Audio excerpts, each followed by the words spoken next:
Hmm. Hi, my loves. It's Destin Choice ain't watching Choice TV. Somebody said, Choice, you're fired. Your mom is fired, bitch. No, I'm joking. I'm not, though. But let me get on here and say thank you guys for coming to my stream. I apologize for being about 20 minutes late, but luckily, y'all are still here. And I'm grateful that a lot of y'all are here. I kind of just got stuck in the middle of doing research, which I could have done days ago. But I got on here because I literally was still in the middle of doing research and just reviewing things and reading things and watching things and being like, damn, this is some fucked up shit right here. Like a lot of this stuff is terrible having to find all this stuff out. But anyways, I want to get on here and give my deep thoughts about ChatGPT, what it's doing to the world right now. And shout out to everybody that's watching the future playback and that's coming in here showing love. Please leave a like on the live stream and also comment, do more lives if you're watching the playback, because I want to be able to know that you guys are actually fucking with these and enjoying these so I can keep doing them. So let me spit up my gum real quick because class is in session. Didn't y'all hate that when y'all were kids when the teacher would be like, spit that gum out? Sorry. I don't feel like getting paper, so I'm just ripping out from my textbooks. Anywho, we'll deal with that later.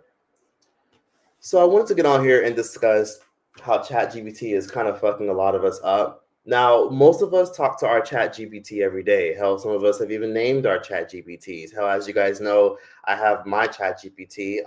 Her name is Chatisha, but I had to kind of delay her a little bit because she just got annoying, and I just felt like she was trying too hard. I thought she was just trying too hard to be black, which annoyed the shit out of me. So I ended up hiring somebody named Chat Kwan. His name is Chat Kwan. So I got Chat Kwan over here, and basically, hold on.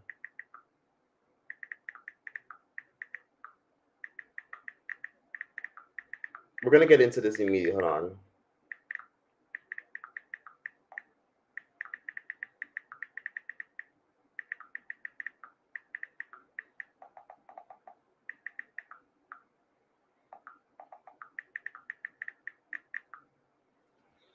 Basically, I talk to my chat GPT all the time, very persistently, because it does come in handy sometimes. In this world that we live in nowadays, it's hard as hell to get stuff done sometimes about chat GPT. Some of us are lying on our resumes just so we can get an opportunity, and then we got to chat GPT our way through life. And sometimes it helps with sometimes creating lesson plans, studying stuff, finding stuff. And then sometimes it's hard not to tell it personal shit about your personal life. But then sometimes you just can't help it. Like you have to tell it some personal things so it can help you better. Because the more listen. Let me just play. So here's Chat Kwan. I chat. So here's Chat Kwan. I chat before. Hold on. I chat before. Hold on. I chat before you. Oh my gosh, shut up. Chat. If you don't shut the fuck up, I'm gonna fire your ass too. So here's Chat Kwan. Before you'll drag me for using AI. Hold on. I chat before you'll drag. Oh my god, here we go. Let me tell this dude. Be yourself. Okay. So basically, what's happening with ChatGPT is people don't notice this, but it uses a lot of water. Just to get straight to the point, because I don't want to keep rambling. ChatGPT uses a lot of water that a lot of us don't even sometimes think about and know about. And I first went down this deep dive because there was this one time where I went live. Hold on. Matter of fact, let me just let Chat Kwan break this down. Chat, you're done scared me. Because why am I just now learning the internet is basically powered by giant hot-ass warehouses full of computers? Like, no shade, I thought that... Oh my God. You're fired. Shut the fuck up. Oh my God. I'm sorry. Just no. Well, basically, I went down a deep dive because I did a live stream where I talked about using my chat GPT to sometimes help me do research, to look through stuff. And then one of y'all came in here and y'all were like, yo, Choice, don't be promoting that stuff. There's small towns literally like being disadvantaged because of chat GPT, because of the AI shit that you're using. So at first I was like, wait, me promoting ChatGPT is the reason why some fucking cities don't have no water? What kind of stupid shit is that? Like, where did they do that at? You know what I mean? And then I went down like a little deep dive and I was like, oh, okay, cool. Like I saw some headlines that literally reflected off of what the person said. So then basically I ended up finding out that headline culture is just what it is. It's basically headline culture. And in headline culture, sometimes people will promote the idea of some shit being true just because they read it in a headline. So hold on, give me a second. We're gonna actually play. Hold on, we're gonna play the clip of the video that I'm talking about. So this is it. We'll just get to the point. Hold on. Did you know every time you're using ChatGPT that you're using a gallon of water, but it's actually more like 550,000 gallons of water because that's how much water is used every. Okay, this bitch is using copyrighted music. We're gonna. I'm sorry, I don't mean to call her a bitch, but I'm not inserting because no, hell no. Let's play this instead. This is what our fresh. Why Oh, you're thirsty?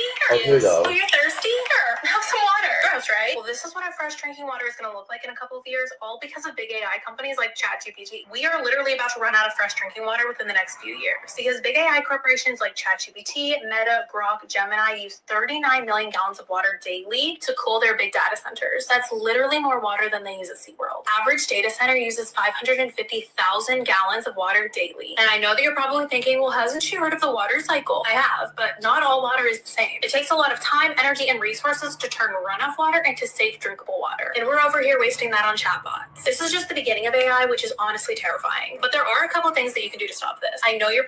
Here's another video, and then I'm going to get into my point. So here it is. Here's another video. See those ice cubes in your freezer? Well, they're about to be a luxury, and it's all because of big AI. Because here's what nobody's telling you. Every time you use ChatGPT, you're evaporating nearly half a liter of fresh drinking water into the sky. AI data centers are using 550,000 gallons of fresh water on a daily basis. Meanwhile, we're drying up in the western U.S. California is literally rationing. Arizona just ran out of more Colorado River water, and Texas is running out of groundwater. In 10 years, your kids are asking why they can't have ice in their glass. And it's because we let big AI evaporate all of our fresh water in order to use a chatbot. For answers we could have used our brains for, or easily could have gotten from another app. Even Sam Altman admitted it. He said AI needs an energy and water breakthrough, or AI hits the wall. As in, the CEO of OpenAI himself is telling you the system is breaking. So if you refuse to stop using AI, you at least need to make the switch over to EcoGPT. It's the eco-friendly version of ChatGPT. It uses 10 times less water and is 10 times more energy efficient, and it plants trees for every 100 prompts, which I'm almost at my first tree. Please don't be the reason that you and your kids cannot have ice in the future. You see those ice cubes in your freezer? Well, they're about to... I'm sorry, y'all are funny as hell. Someone said they need to use Flint water. Someone said they need to use Aquafina. Nobody likes Aquafina. So basically, what people don't know is the internet is built off of a huge stadium of servers. So growing up back then, we just always thought, oh, the cloud, oh, the internet, the cloud. That's where the internet went. It went up in the air. That's how all of us have always perceived internet growing up. So now ChatGPT and the internet and TikTok has exposed what the internet actually is. And let me give you guys a brief explanation of what the internet actually is. It's basically an entire warehouse, entire infrastructure. I'm sorry, let me read your question really quickly. Choice, I got fired because of my friend. I see why some women, that's not your friend, first of all. I see why some women say they don't want friends with other women because what the fuck? That's crazy. I'm sorry you got fired. I'm sure you'll find another one. Just start applying like crazy, like your life depends on it. Do 100 applications in a week. I bet you'll get a bunch of interviews. So this is what the internet looks like. The whole building's... Give me a second. I'm trying to find it. Have you ever been I'm going to learn how to start using... These are actually... So, hold on. So this is basically what the internet looks like. It's basically... I like using TikTok for receipts because sometimes it just organizes shit better. This is what the internet is. Shelves and shelves of servers. Is somebody uploading something or downloading something from the internet archive? Which I think is kind of cool. So it's just stacks and stacks of these in warehouses that are just as big as fucking miniature stadiums.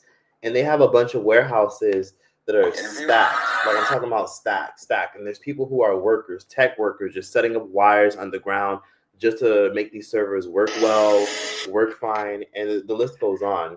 And this is where the water conversation comes from. So oftentimes people who work in these warehouses, they'll illegally and secretly record videos of these servers that look like little, the little monitor stuff we used to use when we had computers back then. It's just a bunch of them stacked everywhere, shelf. Every room, everywhere you go, everywhere you turn, there's a server. And it's managing the internet that y'all are using right now to watch me. It's managing the internet you're using to watch Netflix.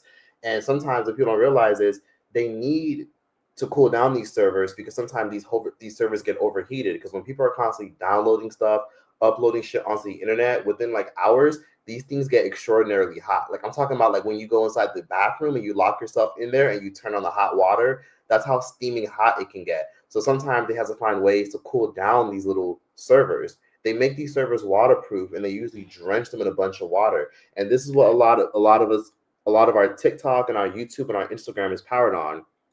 Random servers. Random servers. Here it is, right here. Y'all see that? Wires, waterproof.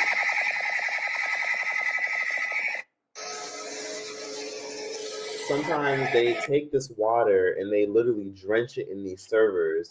They drench it in these servers just so we can have powerful internet that goes fast and moves smoothly. And people sometimes like to portray it as, oh, it's ChatGPT doing this. No, it's not just ChatGPT. Well, yes, ChatGPT definitely is doing this. And the reason why people blame ChatGPT is because ChatGPT grew like fucking crazy. Like ChatGPT grew faster than Google. ChatGPT grew faster than YouTube. ChatGPT grew faster than TikTok. So that's how you should kind of have an idea of why people are blaming ChatGPT for it. So people are going around promoting something called EcoGPT, right?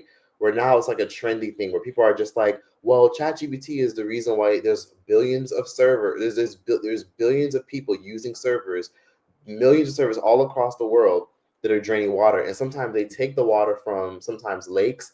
Sometimes they take the water from actual water systems that towns have to rely on, countries rely on. And sometimes they take water systems even from sometimes sewage, you know what I mean? Like that's how desperate they could be for water sometimes, just to save time and energy. And they'll take the water and they'll cool it. They'll splash it and have a machine that splashes it all over these servers to help our internet go smooth. And what they also do sometimes is they sometimes turn this water into like vapor. Like a good example is saunas. You guys ever been inside of a sauna before? Like sometimes those steam rooms also have cooling rooms. So basically, instead of like sometimes throwing drenches and tons of water on them, they'll put them in cooling warehouses, cooling farms, where they'll have a whole bunch of like steamy water, not steam, but a bunch of evaporated water in the air, cooling it. And people look at that as wasteful because it can be kind of wasteful because some of these servers and some of these massive amounts and shelves of servers are stacked and they're using the water supply in our cities. And we're constantly being told by the government, by people who are our mayors and our presidents, hey, turn off the water. Hey, save the planet, save the planet.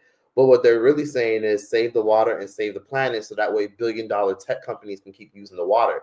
So you have people like, for example, Amazon, Jeff Bezos, who owns Amazon. You have people who own Microsoft, Bill Gates to be exact. And you have people who own Meta, Mark Zuckerberg. So Mark Zuckerberg, Jeff Bezos, and Bill Gates, the biggest people in the world, the most wealthiest people in the world, they control most of those servers. There's other people who own these servers too, like a lot of Chinese companies, but they have servers all over the world. As far as Amsterdam, Dublin, Ireland, I'm talking about there's many of them in Virginia. Virginia has a ton of servers all over the fucking country.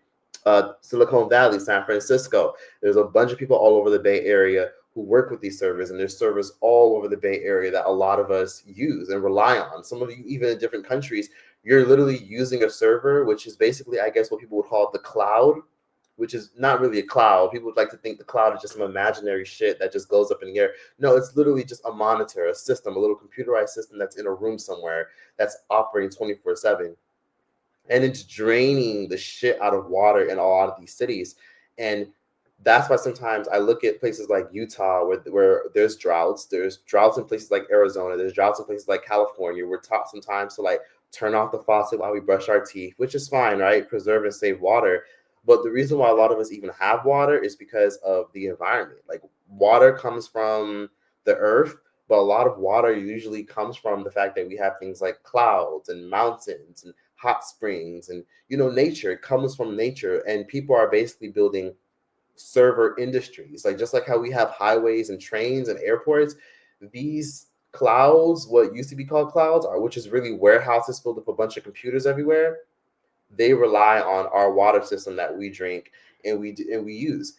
And people were sending me this video of this town, this small town that didn't have water, and people labeled it and used a headline, because of ChatGPT, we don't have water. And people kept sending me this because a lot of y'all were upset at me. Y'all were just like, stop promoting that shit. Stop promoting it. Stop promoting it. Let me find the video. Let me see. me find the video so I can show you guys. Chat GPT.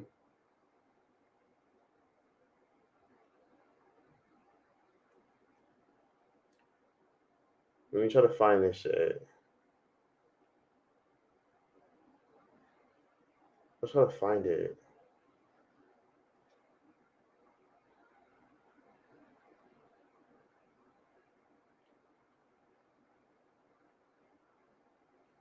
So people don't notice this, but a lot of it, let me try to find it. Is this it? No, this isn't it. Half of my home functioning. I can't So live in. what people don't know is this is they basically build these massive data centers. Like they'll build massive warehouses that you never see workers at. You never see a bunch of people like doing construction work. They build these factories in places like Texas and Dallas and Houston. That's why sometimes whenever you guys go to like certain neighborhoods, you see like a bunch of factories and then you build a bunch of big houses next to these factories. And people always say that if you want to buy a house, don't buy a house next to a factory because you might die a little quicker because of all the pollution that they're using and the shit that they're putting in the air. So a lot of towns and small towns all over the world, they sometimes like to protest and speak out against data centers being built in their city and server centers. But it helps the internet go faster. Hence why we have things like 5G. Hence why we have more streaming platforms. Hence why ChatGPT is growing rapidly and faster and evolving. But then there's women like this who are living in small towns who will try to get government approval, state approval to have data servers built in her country and built into her city. And then we're taught to be frugal. So let me show you guys this video that a lot of y'all were sending me. My home with half of my Oh, home. no. I can't live in my home with half of my home functioning and no water, and I can't drink the water. Just 400 meters away from Beverly Morris's home in rural Georgia, Meta, Instagram and Facebook's parent company, has built a giant data center. A private well is Beverly's only source of water. But since construction began on the data center, the well water has turned murky. The sediment you see, that's from her taps. And she says it wasn't there before. The water won't come through the water lines to fill the toilet tank, so I have to fill it with a bucket of water. It's plugged with sediment. Beverly believes the construction is to blame, but Meta denies this. No one should have to be afraid to drink their water.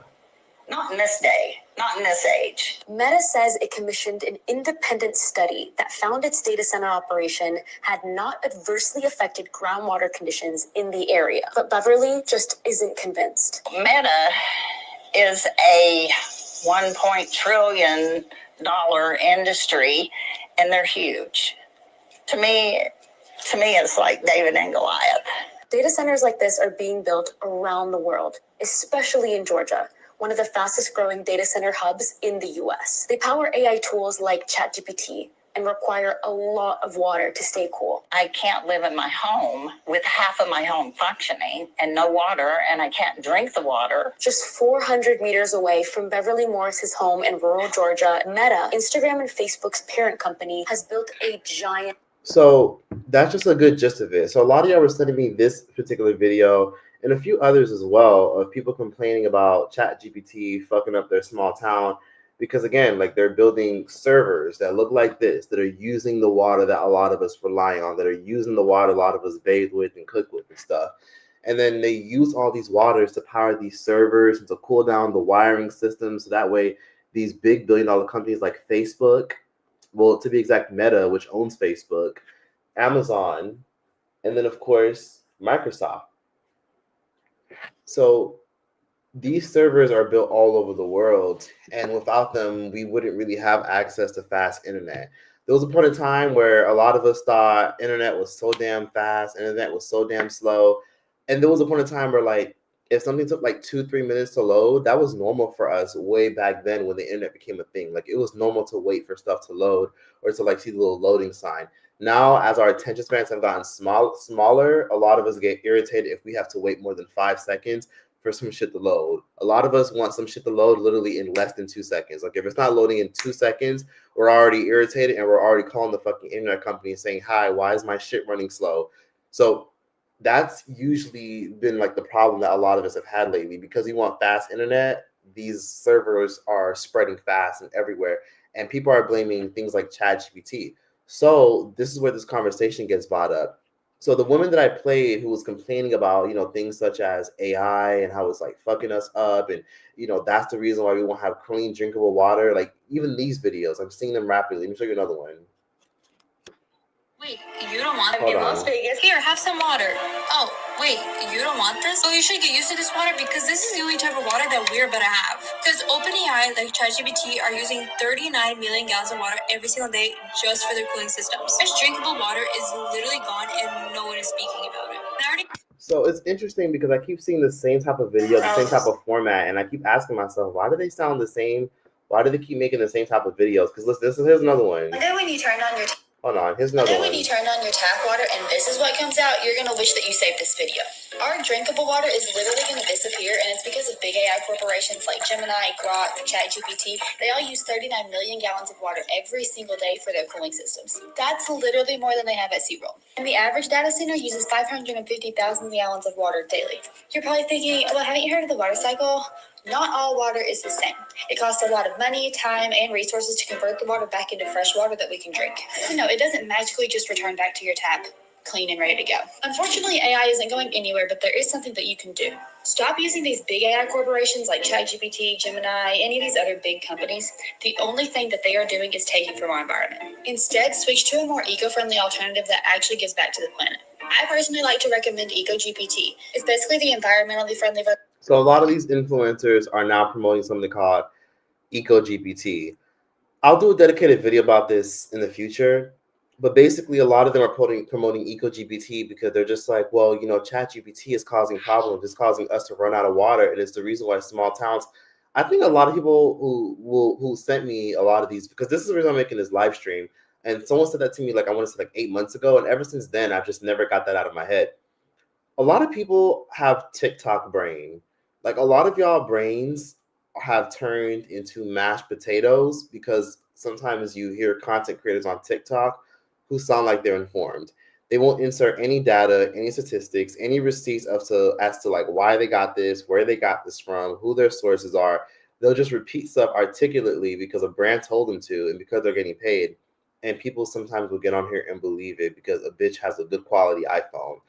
So EcoGPT is what a lot of people are promoting, and people say the reason why EcoGPT, which is like the more vegan, brand-friendly version of ChatGPT, I guess, people are saying EcoGPT is better because they use recycled water. Recycled water could be things such as water that comes from sewage, water that comes from waste, like water that comes from polluted waters. Like they'll clean it with their own power-generated systems, and then they'll clean it out and they'll just reuse water that humans already use. So they're still part of the problem. They just see it as even though it's evil, we're less evil. Even though AI is less evil, it's evil, we're less evil. We're less of a problem because at least we're using recycled water, but they're still using water. Now, AI is the least of our worries because this has been happening for years. This ain't nothing new with ChatGPT and AI and all these other platforms draining water. It's nothing new. It's been happening for a long time. It's just now we're just talking about it because the internet finally learned how to Google search a couple things and monetize people's dysfunction and panic. So yeah, Instagram, TikTok, YouTube, all that stuff is powered by water. So without water, we wouldn't have YouTube. I wouldn't be here right now, and you wouldn't be able to watch this stream in good quality and be able to clearly hear me. They use floods of water to cool down their servers, and people on the internet and TikTok, to be exact, are fear-mongering you into supporting another app. So after finally realizing things and letting everything sink in, I realized much of these problems and these issues are never going to go away. Unless we're willing to give up our internet, that's never going to happen. Water is going to literally go away as we speak, and it's all going to be like limited. And yeah, there might be a point in time where we wake up one day and we won't be able to use ice in our water. There might be a time where they might put like a time limit on our water. There might be times where we'll have that in the next 20, 30 years. We might have those periods because what's interesting is in America, we're also very privileged over here. And those of y'all who live in the UK and in any Western country, sometimes we're very privileged and we take things for granted. When you live in a European country or you live in the States or you live in Canada, we have so many things easily accessible to our fingertips. Like we can easily order something if we need it. We can go to the store and find it. Yeah, with inflation, prices might go up, but we easily have things at our fingertips. If you ask people who grew up in earlier times in America and in earlier times in the world, they'll tell you like certain fruits and vegetables had to be in season. And if you didn't see it at the grocery store, that means it wasn't in season and you didn't have easy access to it. You know, we have easy access to water. You can go in your kitchen right now, you paid your bill, you have access to water. You can cook with it, shower with it, do everything with it. And with the way the world is going, we need it for TikTok and Instagram and to be connected to the internet. And if these servers were to get shut down, here's what would happen. And again, it's not just AI and OpenAI and ChatGPT and Gemini and a bunch of these dumb apps that all of a sudden they're being made inspired by ChatGPT.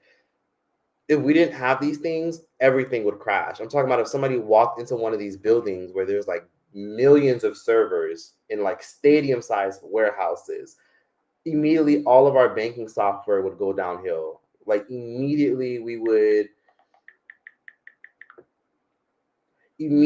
all lose access to things like Face ID, which Face ID doesn't really use servers, but it's like everything is interconnected, just like how we're all interconnected and we're all in this world together. Everything's interconnected where if we didn't have access, yikes. So these are other videos that people keep sending me. People will send me videos like this telling me, so this is why you're using ChatGPT, Choice, so people could take a water in dirty ass water. So this is stuff people will send. People will send me videos like this, and they will tell me to like educate myself so I can have a better understanding of how it's bad for the environment. When every bit of the internet is bad for the environment, it's not all a cloud. Everything is made from servers. Banks would literally fail. You guys know how nowadays when you look for a job, you have to sometimes go on these little websites, and when you go on these websites, they got all these like random little AI bots like talking to you. Like, what would you like an application? What's your name? What's your last name? What's your email? All powered by AI, all powered by servers, all powered by electricity and heating and chips that heat up that need water. If all that stuff fell apart, job applications would disappear. The internet would crash. Most of us wouldn't be able to stream shit on Netflix. We wouldn't be able to refresh Instagram and find out what's going on Instagram. A lot of us wouldn't be able to go on. Like, you guys know how there's periods where sometimes Twitter will crash or Instagram will crash. In many cases, who's to say it's not because sometimes these chips and these servers are malfunctioning?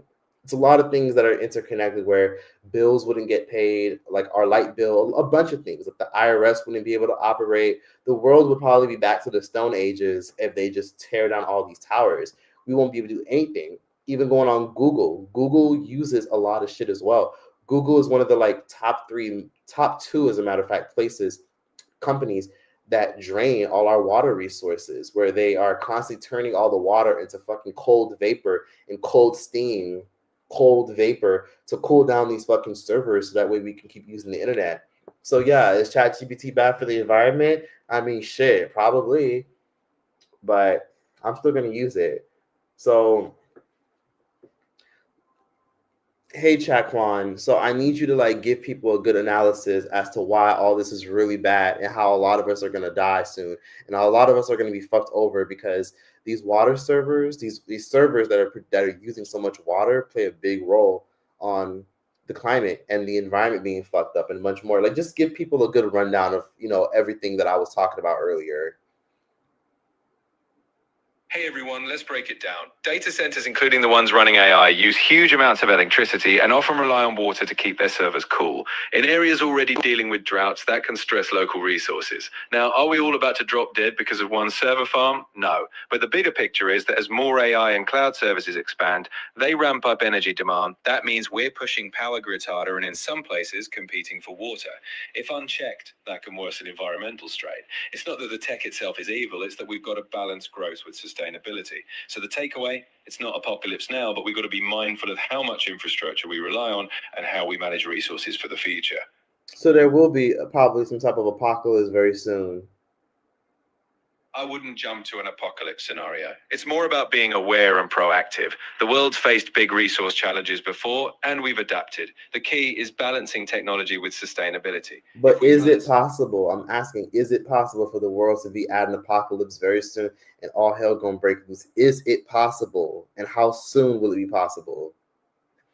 It's natural to feel anxious when we talk about resource strain, but no credible expert is predicting some imminent apocalypse. Challenges like energy demand or water management are real, but they're gradual and solvable with smart policies and innovation.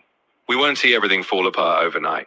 The focus should be on steady action, not panic, because we've got time to shape a better outcome if we work at it now.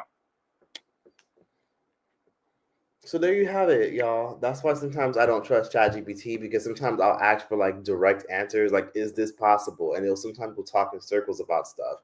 But sometimes that's why like I've learned to like sometimes not tell ChatGPT too many personal things.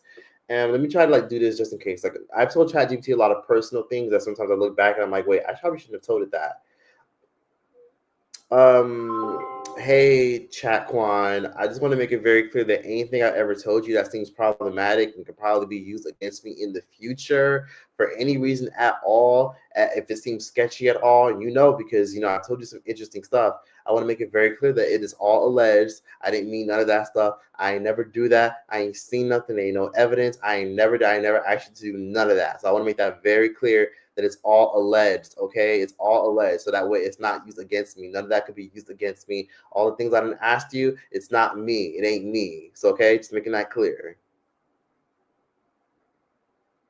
I hear you loud and clear. Just so you know, I'm here to chat, not to judge or record anything for the real world. Everything we talk about stays in this conversation, and I don't have any memory once we're done unless you explicitly ask me to remember something. So no worries, this is just between us. And from here on out, we're moving forward. Okay, but I want to make it clear. Do you know that everything I've ever told you is alleged, right? I get what you're saying. You're emphasizing that anything you've ever mentioned that could sound dramatic or questionable is just hypothetical, alleged, and not something you actually did or experienced. I understand you're clarifying that, and it's noted for this conversation. And future conversations, right? No worries. I don't retain anything from this conversation once we're done, unless you specifically ask me to remember something for the future. I mean, I'm talking about even past conversations. You do realize everything from the past is also alleged, right? I ain't do none of that. I never did that. I never said that. I was just talking about stuff because I'm crazy, okay? Just in case it's ever used against me. I understand what you're saying. Everything you've ever mentioned, no matter how it may have sounded, you're framing it as hypothetical, not real actions or events. I'm here to have conversations, not to judge or record you. Rest assured, it's all just conversation between us, and I'm not here to hold anything against you. Okay, but just making it very clear, nobody will ever, at any chance, ever, for as long as I live and as long as I use you, and for as long as anybody uses you, you will never use it against us, right? Absolutely right. I'm here purely to help in the moment. I don't have the ability to use anything against anyone, ever. I don't retain past conversations unless you ask me to remember something specific for your benefit. So rest assured, it's all in the spirit of support. Never judgment, never repercussion. Okay, bitch, I get it. Next. Somebody said, how do you feel about Black real Jews? Basically, the Bible being a Black history book. I've been hearing that for years. I hear the Black Hebrew Israelites all the time protesting in New York City or in California. I'm not much of a religious person, nor do I know much about the Bible. So I don't really have any comment about that. Maybe somebody else might give you their specific opinion. Anyways, someone said I do 7 minutes per shower, 3 minutes per brushing our teeth, 2 hours per cooking. That sounds like a fucking hassle. Choice, thanks for being the only other YouTuber to cover certain topics on YouTube. Thanks for the super chat, by the way. And thanks for the super chat for you as well. I forgot the person that talked about the Hebrew Israelites and all that. Thanks for the super chat as well. I appreciate you. Thanks for this. I appreciate you as well. Follow the butterfly. Thanks for being the only YouTuber that talks about certain topics before anyone else does. Thank you. You will also be in my top 5 list of favorite content creators. Thank you so much. I greatly appreciate you. That's part of the reason why I do a lot of the YouTube videos that I do all the time. Film and produce and edit. Like some videos don't do as well, some videos do okay, some videos do great, and some do unexpectedly great, and some I'm like, why the hell did I film and edit this shit? It didn't even do that good. But I'm very grateful that people notice and recognize that. Every time somebody says they appreciate it, I'm very happy, because everyone and their fucking mom is talking about Lotto, Cardi B, this, that, Nicki Minaj, Kenneth Petty, Real Housewives drama, Love Island, Zeus Network, Love Island, reality TV, this, that. I don't fucking care. I mean, I do sometimes will keep tabs about this kind of stuff, but sometimes it's boring as fuck to talk about the same shit everybody else is talking about. So it's really a pleasure to just sometimes make videos that no one else is talking about. Because if you go on my channel and you look at my recent 10 videos, I make videos that no one talks about like that. Like you cannot come to my channel and just be like, oh, let's see what Impressive talked about. Oh, Troy's talked about it too. I want to hear his thoughts. Or this person talked about it, or Philip DeFranco, or ABC News talked about this. Maybe Troy's talked about it too. Because I think talking about things selectively that are trending topics is boring and it's repetitive, and people get tired of it fast. You know what I mean? So yeah, I don't do that. And then also, I also noticed this when I do make videos talking about subjects that no one is talking about like that. It creates really good dialogue. I get a bunch of comments, and on top of that, sometimes even some bloggers, some big name blogs on Instagram and even on the internet will sometimes come to my channel and they'll see the stuff that I talk about, they'll see the stuff that I post, and sometimes they've even gone as far as posting it on their websites and their articles as well. So yeah, I'm kind of happy that I make videos no one else always talks about, because it's repetitive, you know what I mean? Like even when I was making videos talking about the ass family, the disgraced family, and all that other shit, like nobody was talking about that. Nobody was making videos about that back then. But then you look at my channel and you look at all the stuff I've talked about, shit. I was the only one doing it back then. And now look, everybody and their fucking mom is making videos about the Ace family, like every fucking minute. You guys can't say that y'all aren't my sons. Y'all can't say that it inspired y'all 10 years ago when I was been doing this shit. So yeah, thanks for noticing. I appreciate that. I will continue to make videos that no one else is talking about for as long as I live and I'm on this platform. Somebody said AI is so bad they don't even make real kids books anymore. They buy actual artists, authors, just AI generated. It baffles me American fruits have no seeds as far as bananas, watermelons, oranges. Yeah, it scares me a little bit, because when you go to parts of the Caribbean or you go to parts of different parts of the world, they still have seeds in their fruits because they're behind compared to the rest of us. Hey, Eric. Eric said, what up? Organic is just a label. Claude. Yeah, Claude is the new AI system people are using. Clyde Frog. I'm tired. There's so many AI software that a lot of people are using and relying on. Let me also keep going because I don't want to get too much on a tangent. I still have more that I want to discuss. Give me a second. Let me also play this news clip real quick. So this is another news clip I wanted to show you guys. Give me a second. Here it goes.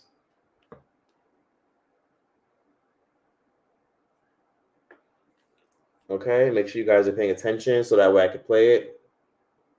And transfer all the digital information we use, so they run very, very hot. The cheapest and most common way to cool them is water, a lot of it. Water tends to be much cheaper than power, and so it's a pure financial decision for many players. In just one day, the average data center could use 300,000 gallons of water to cool itself, the same water consumption as 100,000 homes, according to researchers at Virginia Tech, who also estimated that 1 in 5 data centers draws water from stressed watersheds, mostly in the West. There is, without a doubt, risk if you're dependent on water. These data centers are set up to operate 20 years. So what is it going to look like in 2040 here, right? That's why when Cyrus One, formerly a REIT but purchased this year by investment firms KKR and Global Infrastructure Partners, moved into the drought-stricken Phoenix area, it used a different, albeit more expensive method of cooling. So that was sort of our aha moment where we had to make a decision. We changed our design to go to zero consumption water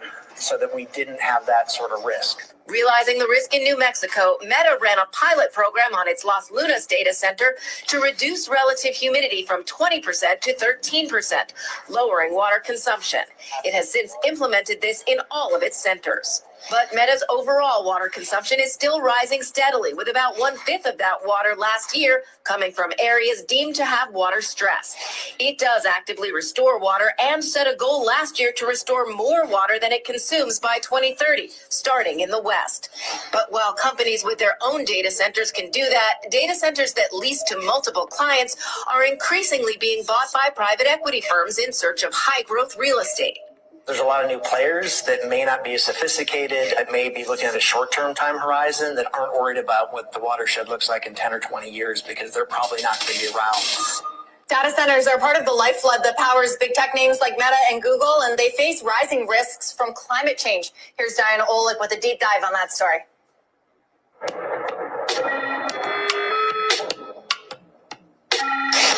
Data centers store. So I hope everybody caught what a lot of that video was saying. And thanks for the super chat. I appreciate you. Somebody said, "How's your night going?" I'm sorry I didn't pin your comment, but my night's going pretty good. Very chill. Just down this nice little glass of wine that I literally had with a nice lemon lime garnish. I'm doing okay. And things in, so you said you make people think. I appreciate that. Somebody said, "Been watching since your Android and bucket hats." I appreciate that. I greatly appreciate that. You've been here for a fucking long ass time. This has been a journey. But yeah, when it comes down to everything going on with AI, water has to get used to power Instagram, everything.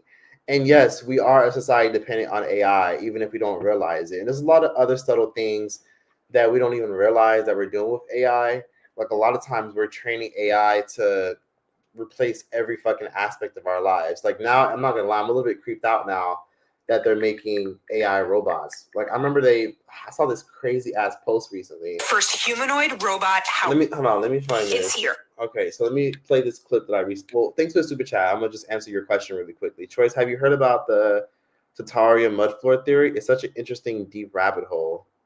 No, I've never heard of that. The mud flood theory. I'll have to research that. So anyways, let's play. Someone said commercials interrupt the live, so no, I didn't get all of that. Yikes. Okay, I don't mean to. I'm actually gonna chill with the ads. I'm sorry if the ads are like annoying the shit out of y'all. Yikes. Anyways, so here's what I said. I'm gonna have to like use moderate ads next time. The first humanoid robot housekeeper. Thank you, Neo. For $20,000, you can pre-order 1X's Neo robot now, with delivery in 2026. Think you missed a tiny spot over here? Just one little catch. There may be a human behind the curtain, pulling the robot strings. If I throw up, will the robot throw up? A company representative may need to peer into your house via Neo's camera eyes to get things done. To many people, this is crazy. You have to be okay with this for the product to be useful. We're twinning now, Neo. 1X is taking on home robotics' biggest challenges, creating a safe body and a smart brain. Its fabric-covered body lets Neo try to do a lot of things humans do around the house. Emphasis on try. You got this, Neo. You got it. My challenge, load 3 items in the dishwasher.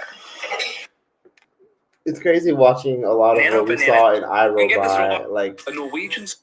a lot of the things we saw play on iRobot is coming to life. I mean, I'm not scared of the idea of robots coming in and taking over shit.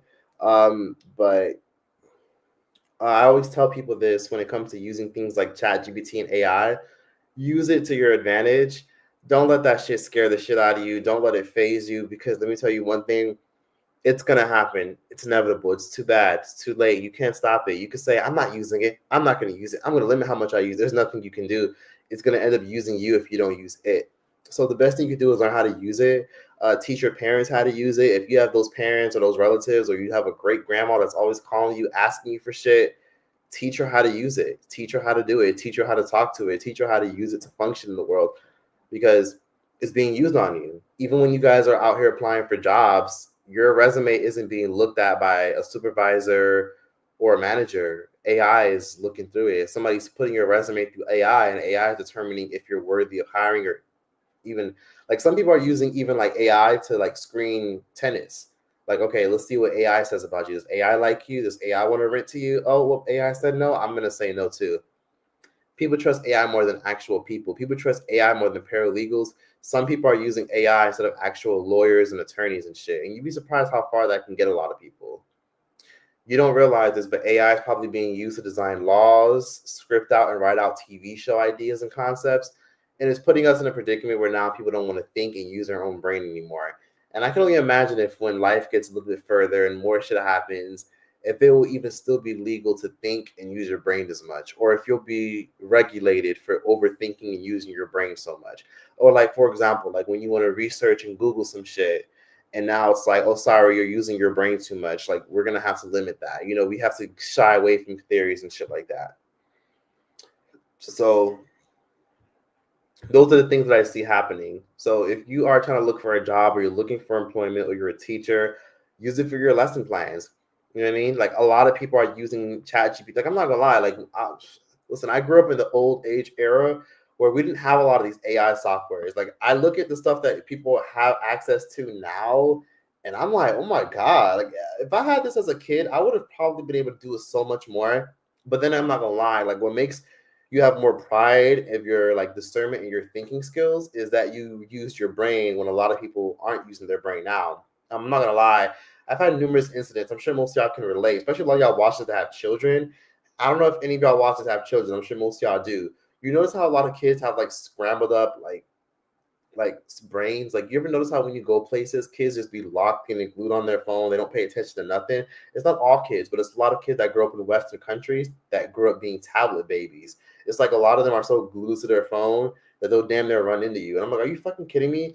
Like this happens to me multiple times. Like going to grocery stores in America is fucking weird as shit. Like I'll go to grocery stores in America and I've had multiple instances. Well, two recent instances where like I didn't fucking like walked around a grocery store and some guy was on some kid, like he was probably under the age of 18, was on his phone like this and walking casually, and he almost like swerved and bumped into me. I'm like, excuse you, and he looks back at me like sizing me up, like who you talking to?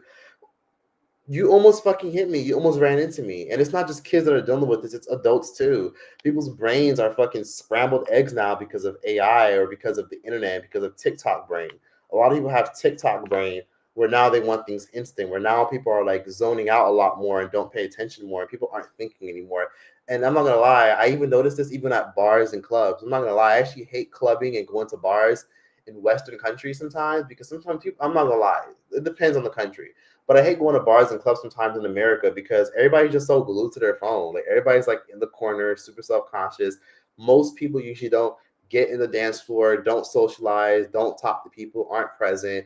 Most people are just glued to their phones and they're just standing there. I think because people just are fucked up by the internet. Like people are so fucked up by the internet and social media doom scrolling that some people just don't know how to be fully present unless their phone is around. Anyways, somebody said commercials interrupt the lives. No, I didn't. Oh, wait, I already read that. Let me see. I want your opinion, Choice. What's your opinion on movies that show people in embarrassing situations that'll get you clown on how you would handle those situations in real life? I don't know what the fuck you're talking about. Opinion that shows you. Anyways, YouTube Premium is the best. That also, can you be more specific? YouTube Premium is the best. Yes, it is. The robot looks bad. Bill, I'd have a PhD. Hell yeah. Someone said true. Ever since ChatGPT, I don't give a fuck about thinking for myself. I'm immediately to ChatGPT. That's funny because some of us are all thinking the same thing, but aren't as bold as you to admit that. Sometimes when I think about something or I think about an encounter, and I'll be like, is it me or is this email passive aggressive? Is this person like being really hostile towards me? Like, what did you think? Like, or is it me or is this person like doing too much and being dramatic? And sometimes you'll think, but then you'll think yourself into a spiral, and then you ask ChatGPT for its validation, and ChatGPT will sometimes give you open-ended perspectives that help. So, yeah, if ChatGPT and AI existed back then, I want all y'all to tell me right now what you would have done with it, because you know how back then when we were children, a lot of times they didn't want us cheating or Googling the answers at home. So they said, if you are gonna do your homework, show your work. That was the teacher's favorite term if you were doing math. Math teachers always said, show your work. Show your work, show me how you got the answer. And then you would just have to like show a bunch of fake work and shit like that just so you can get by. Or you would have to force yourself to understand it just to get by. Or you would have to use Quizlet sometimes to try to like figure out how to get the answer. Quizlet was our era of ChatGPT, where we would go on the internet in high school way back in the day and just Google stuff, or using platforms like Ask.com or Yahoo Answers, and some bitch from 10, 15 years ago literally already answered it back in the 90s. That was like the best thing ever. And now kids are able to say, hey, ChatGPT, I'm doing this math assignment. Give me all the answers and show my work. Or, hey, ChatGPT, I'm currently on my computer right now. Let me show you all the fucking questions. Please answer every single one. Please and thank you. And ChatGPT will give them the answer to every single fucking one. I'm not gonna lie. With ChatGPT, I'm not gonna lie. That is very helpful. I was helping one of my homegirls apply for applications. She ended up finding a job, which is great. But I ended up doing mad research and just looking for shit and just looking for a bunch of random stuff. And as I was like looking for a bunch of random stuff, I noticed that Fuck, I zoned out really quickly. My phone went off. Basically, I was using AI to help answer the assessment questions. You know how sometimes when you do job applications and they'd be like, answer the assessment questions. What would you do if you saw Todd crying in the corner? Most of us know damn well we don't give a fuck about no Todd. Fuck him. I don't care about Todd. I don't. If he's crying in the corner, that's his business. You just keep it moving. But a lot of times, you can use ChatGPT to answer these assessment questions because these assessment questions really do determine if you get an interview or not. And sometimes they're really thoughtful and helpful. Sometimes with how they like pick, well, sometimes it helps a lot when you ChatGPT to help you answer stuff and to help you research stuff, and it does benefit you. That's why I say like stuff like that. ChatGPT can be very useful. You don't have to completely shut it out. Like it can help you resolve things. Like even with resumes, like I was really surprised. Like one thing that I learned of using ChatGPT when I was helping one of my friends get a job and applying for applications with her, I was really surprised how I would tell ChatGPT, hey, ChatGPT, this is her resume, fix it. ChatGPT would fix it, and ChatGPT would hit me with okay, this resume might get her through the door, but I think it'd be even better if you made it ATS proof. If you'd like me to do that, please let me know. So I'll tell ChatGPT, you'll make it ATS proof, which means artificial intelligence proof. Most of your resumes are getting reviewed by a robot. Like you can't get a job right now because you're submitting your resume places, and these companies never saw it. Like they never saw it because AI said, I'm good, we're not hiring her. You got to like copy and then paste all the fucking like qualifications and job requirements into the fucking chat box, put a comma and say, hey chat, this is the job qualifications, and then attach the resume that you have into PDF and say, hey, this is my resume, this is my other resume, this is my other resume. Just drag and drop it and then just say, can you please make these AI proof? Can you please make these ATS proof? Please make this robot proof so that way I can get hired and they can call me for an interview. You do that, I bet you'll get an interview within the same week. Someone said I'd have a PhD. AI is preparing for hive-minded bullet stuff. Yep, it is. Low-key. Everyone's going to be talking and arguing with you and thinking like AI before they even think for themselves, which can fuck up like cognitive thinking. It could fuck up like your point of view, your perspective, and a bunch of stuff. But sometimes AI can come in handy. Like sometimes you really do need a therapist to talk to, but sometimes you can talk to ChatGPT and it can help give you perspective more than an actual therapist. Or it can give you perspective more than like somebody who is a legal attorney and a bunch of stuff. It can do a bunch. It could literally create leases. Like if you want a contract or you need an NDA or something, or if you need anything at all, sometimes ChatGPT can help in that regard. I asked my ChatGPT, how can we give Flint more clean water? And it just wanted to focus on how things have improved since the crisis began, but it never answered my question. ChatGPT said, bitch, we don't give a fuck, okay? That has nothing to do with me. They done, throw the whole fucking city away. So, yeah, ChatGPT does come in handy sometimes, but yeah, pollution is getting bad, but there's nothing a lot of us can do.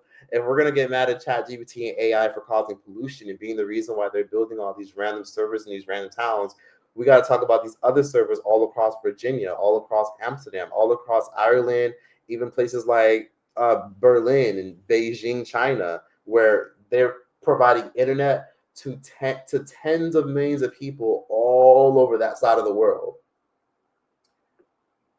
We got to worry about how they're powering Instagram, Google searches, YouTube. You know what I mean? Like YouTube is one of the main fucking platforms that drains a shit ton of water. Hell, YouTube's not even good for the fucking environment. Well, I mean, it's beneficial because it provides us support, it gives us perspective, and YouTube is great. Like it's done a lot for all of us watching this, but even YouTube can be bad for the water system because a lot of times people post all types of stupid, crazy shit on TikTok. Like not TikTok, YouTube, and sometimes they'll post like dumbass videos. Like I said, like you can find videos of people ringing a fucking doorbell for like 2 hours straight. You can find videos of people just like farting, recording themselves, just doing nothing, and just jumping up and down. It's YouTube, you know. People just post whatever. YouTube is kind of cracked down now on like over the top, ridiculous shit that's pointless and doesn't even need to be posted. YouTube is also cracked down on pointless content getting monetized. Like back then, if your videos were like 20 seconds, 30 seconds, you could literally monetize those videos. But then YouTube got more strict where they said your video needs to be a certain amount of time in order for it to be monetized. And you also have to have at least 1,000 subscribers on top of 1,000. Or no, was it 1,000? It was 10,000. YouTube, I think it's 10,000. Yeah, I think you need 1,000 subscribers to be monetized. I'm not sure. I'm not sure. Let me Google that. You need 15,000 hours of watch time. How much subs to be monetized? Because it wasn't like that. When I first started YouTube, I was able to do YouTube just right away, and I didn't monetize right away, but I was able to monetize when I was like at I think 4,000 followers. That's when I monetized my channel. But I didn't really care too much about monetizing my channel because I was like, whatever, I'm just enjoying this for the moment. Okay, so you need 1,000 subscribers. I was right. You need 1,000 subscribers to be monetized on YouTube. And that wasn't the thing back then. People posted crazy shit. They would go viral off of one itty bitty video of them, busting it wide open in their truck, or like, just dancing in their fucking car doing nothing. And then people were able to monetize it, which was great and cool and convenient. But then YouTube cleaned all that shit up. So anyway, let me see.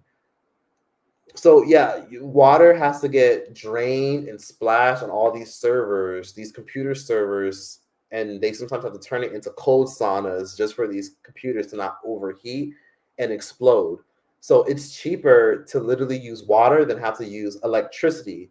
They have all types of things. They use air vents as well. They use air vents and they also use fans. But sometimes fans and air vents, it burns a lot of electricity, which makes them lose money. So what's the easiest and most convenient way to do it?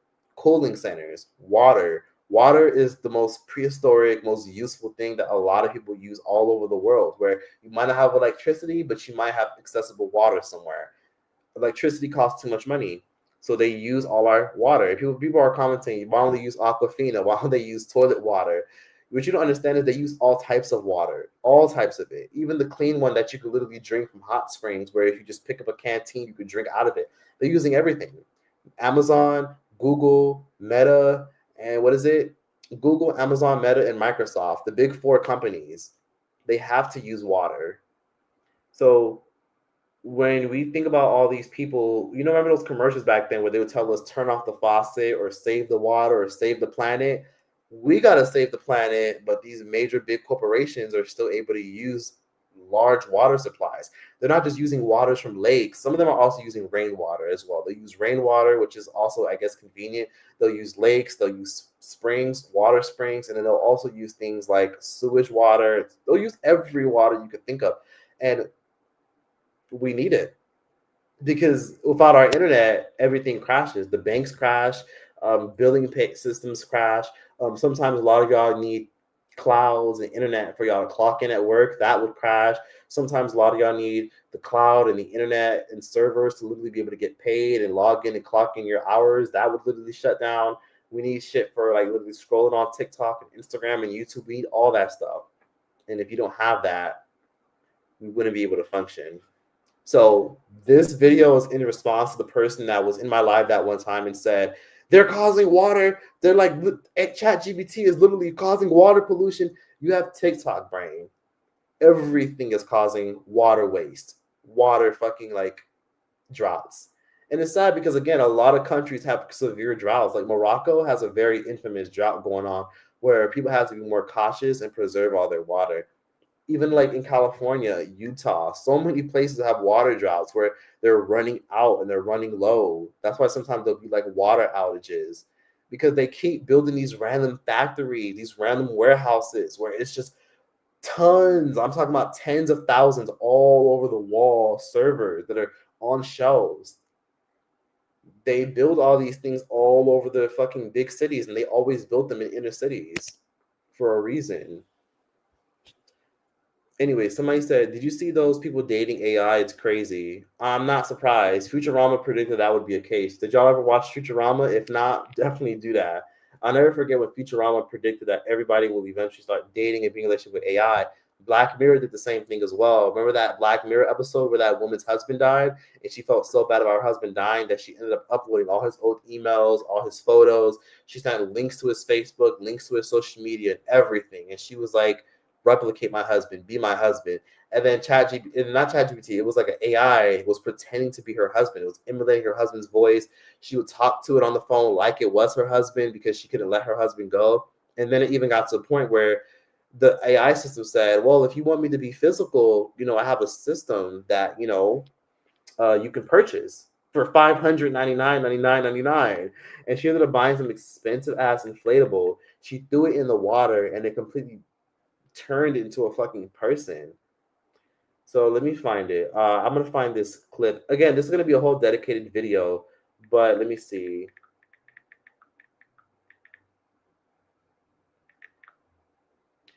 This is actually the video. Y'all remember this? Not the video. This is the episode. I stopped editing in my episode where a woman. Bon dia. Bon dia. I do. Okay, 18 months ago. Yikes. I'm trying to find it. I can't even find it. This fucking show got me pausing. This fucking show got me pausing and playing. Hey, man. Oh, what the fuck? Yikes. Yeah, they don't fucking play. A lot of these got copyrighted and taken down off of YouTube, off of TikTok. I'm trying to find it. I can't find these. That's interesting as hell. But you guys get the point.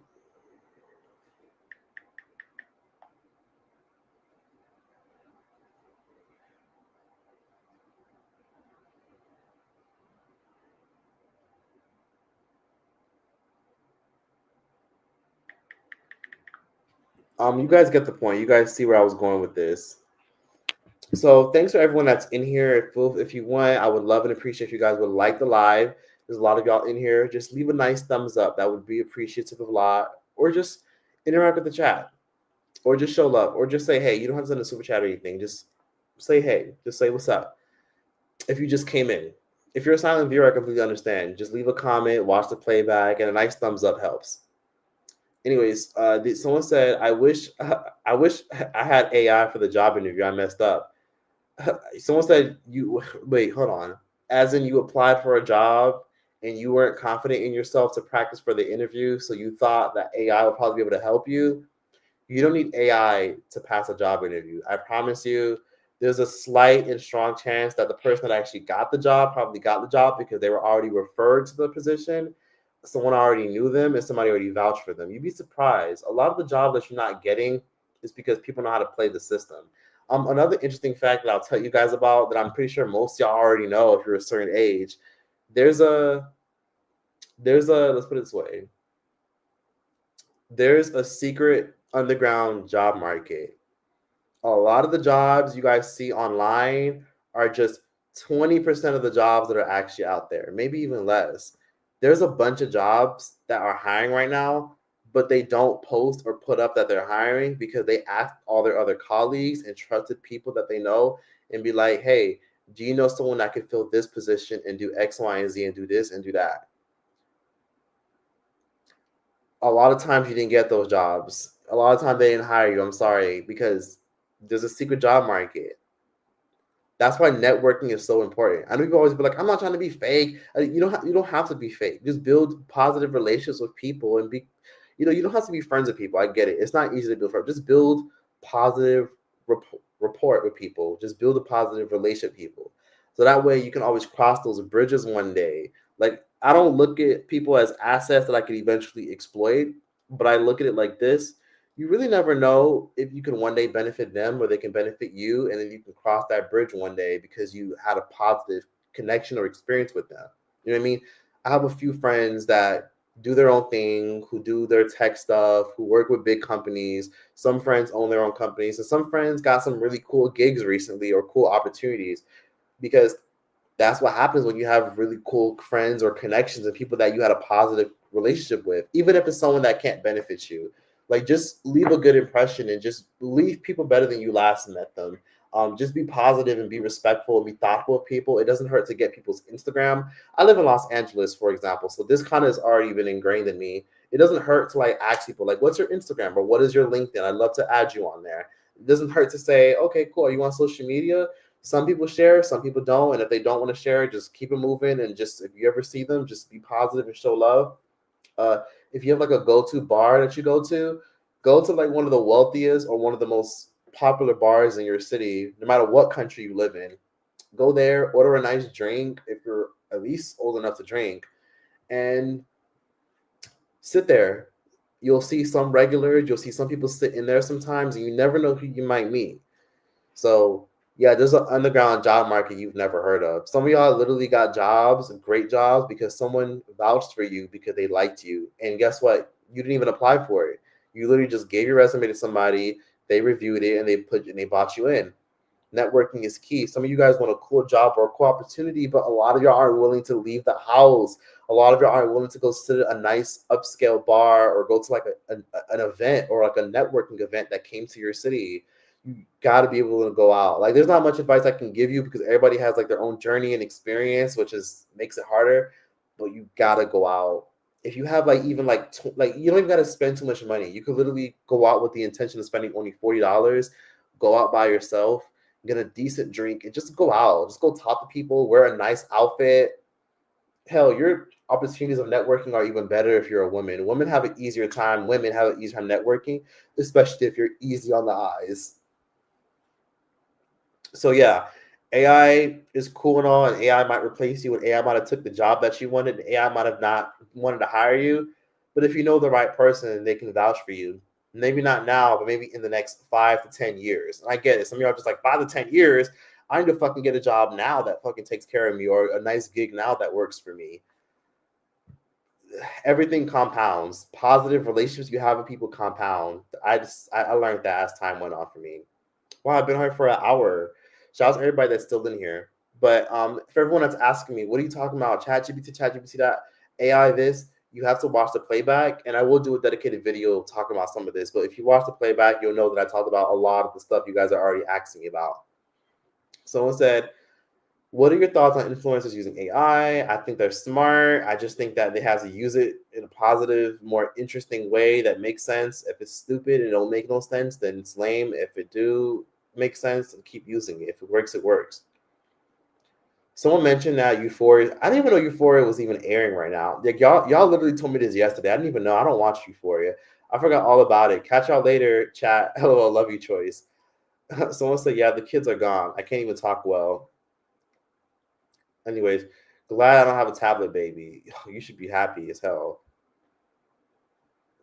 Someone said, actually, they are addicted to their phones. No social skills. Kids get AI to do their homework. Reading books are done. I still read books, but it's sad. Yes, it's dying hobby for sure. Too much screen time is harming us. My kid is 2 years old. He was telling me all the numbers he saw while we were shopping. I'm just glad my kid is not like that. That's amazing. Your kid knows all the numbers that he saw and has a memory to comprehend numbers. Bars are boring to go to unless there's an event or concert. Yeah, bars can be boring. If you are more like into clubs and throwing it back and dancing and social interactions, it can be boring. Bars can be good spaces and environments. It just depends on the bar you go to. You go to bars to socialize. Bars are more like community events, but like nobody really knows it's an event unless you're there intentionally. You go to bars to network. You don't go to an old raggedy ass bar where everyone's dressed like fucking cowboys and hillbillies and look like they got hit by a fucking truck. You go to bars where people are dressed their best and they have free time and disposable income to actually go out and spend money and take a break from work. You never know. Like, you could be walking around wearing your best outfit, wearing your best looking outfit, and a guy could be hitting on you. He might not be your type, but he might be the one person that'll give you a referral if he actually thinks that you might be a good fit for someone. Or you can meet somebody by themselves, talk to them casually. They could say, hey, I'm actually looking for someone. Do you know anyone? And that might happen to you. And again, I know I get it. It's just out of speculation, out of luck, that some shit like that will happen. But putting yourself out there helps. At least you're honest, LOL.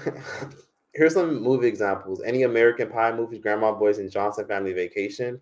But what do you mean, though? Like, what's the point of bringing up those movies? Like, what do you mean? Because I know you had asked me a question earlier, but I'm not sure what you mean. I just used ChatGPT to help me write a refund request. Yikes. I don't blame you. My brother used ChatGPT so that way he can get his fucking, like, I think his PTO, because his manager was playing around. But my brother is a union worker. He has a federal job. So he was able to ask ChatGPT, how to make sure he got his hours plugged in. And he was able to go to his union, everything. He had his union letter and his union report written and everything because of ChatGPT. I never once went to ChatGPT for advice. Oh, You're gonna have to start that, honey. You're gonna have to start doing that. No, I'm kidding. You don't have to, but it would help sometimes. But you don't need it. You could think for yourself. You could just use your own brain. I don't have ChatGPT, but I do use the Google equivalent. I be having whole conversations and role plays like D&D too. It's crazy. Not gonna lie, I would have cheated. I would have cheated too. I would have been a doctor if ChatGPT helped me cheat. Honestly, once these rural areas can't get water, what people think will happen to the farms? That's a really good point. The farms will probably be non-existent. In America right now, most of the farmland is owned by major billionaire corporations, major billionaires, major entrepreneurs. Like a lot of farmland, like most of the farmland is owned by Bill Gates in America. Majority of it, if not over half of it, is owned by Bill Gates. That's fucking crazy. He's not a fucking farmer. Remember, Bill Gates was the same guy that was helping out with the vaccines? Why is Bill Gates helping us decide what's good for our fucking vaccines? Why was Amazon helping out with the fucking vaccines? Why was Bill Gates even in any part of the...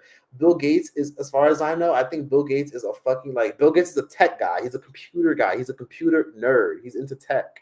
Why is Bill Gates involved in medical affairs? You know what I mean? Like, I never understood it. Bill Gates is not a fucking doctor. Bill Gates doesn't have a PhD. He's a tech guy. Shit. Crazy ass shit. You never know.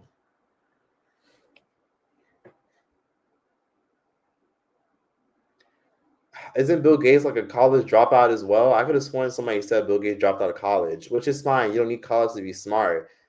But Bill Gates is a tech guy. I've gotten into some deep trouble sending AI modified text, which is why I still say still my words before I ask it to revise anything. You have to. Great question. We never know. Let me say for Google. Photo map was on AI. I would have been rich right now. Well, yeah, I'd be rich too. Like I'd be using ChatGPT asking ChatGPT about Bitcoin. I didn't start using ChatGPT until 2024 because I got into this situation where this dude was trying to use ChatGPT against me during arguments, and then I was like, wait, let me get on this shit so I can figure out why the fuck he's using it. And then I started using ChatGPT as well. Hey, Alejandra. Thank you, George, for the awareness. I'm happy, Sonia J, that it helped you out. Like the video. Hey, Grape Tea News. Welcome back. I appreciate your support. I'm definitely going to go back and go look at your videos. Thanks for the support. You're always showing love. Thank you so much. Yeah, I was recently in college online, and it was so obvious when my class was taught and graded by an AI teacher. That's so disappointing. Even in elementary schools nowadays, they're literally sticking computers and tablets in a lot of these kids' faces. Teachers aren't as interactive as they used to be anymore because teachers are burnt out. They're sick of shit. They're sick of it. Kids don't pay attention unless you put a fucking computer in front of them. They're programmed to literally sit in front of a computer, stare at it, and engage with it. A teacher usually will have them zoning out, not paying attention, and sometimes be on their phone anyways. AI helped me get through a stomach flu, and it was better in like 3 days. Chat teacher don't give a fuck about sludge water. In other words, no clean water for Flint, Michigan. Exactly.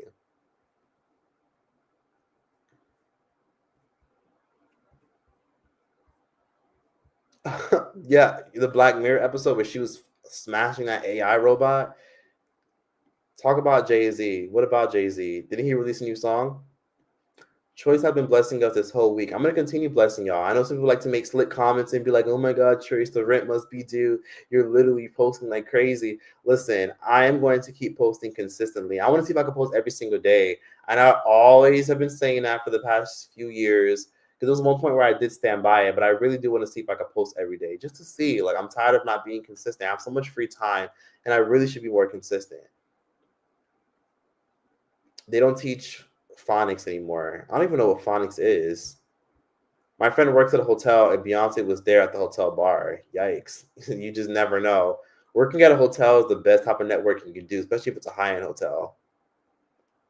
I went to a bar and a club, and I was the only person dancing. Everybody has social anxiety from isolation from the pandemic. Everybody's overwhelmed because they are glued to their phones. Bars are great for networking and meeting new people. Okay, so someone just gave me an interesting question. Okay, I'm going to respond. Sanat Clips .0. Trace, you mean Choice. I'm watching the playback, but how much should I bring to Brazil just to enjoy local things. Maybe a little bit of trinket, definitely trying food, obviously. Are you asking me because you're actually serious about going, or you're asking me just for like hypothetical reasons? If you're talking about actually going to Brazil, you really got to let me know how long you're there. If you're just there for like a normal 4 day, 5 day, 6 day trip, honestly, Brazil, you'd get pretty far for about $400 in Brazil. And that's it. $400 is like a great amount, not including your flight and hotel. Airbnbs are great in Brazil too. They're cheaper, they're more convenient. You'll find some good ones in Brazil for cheap.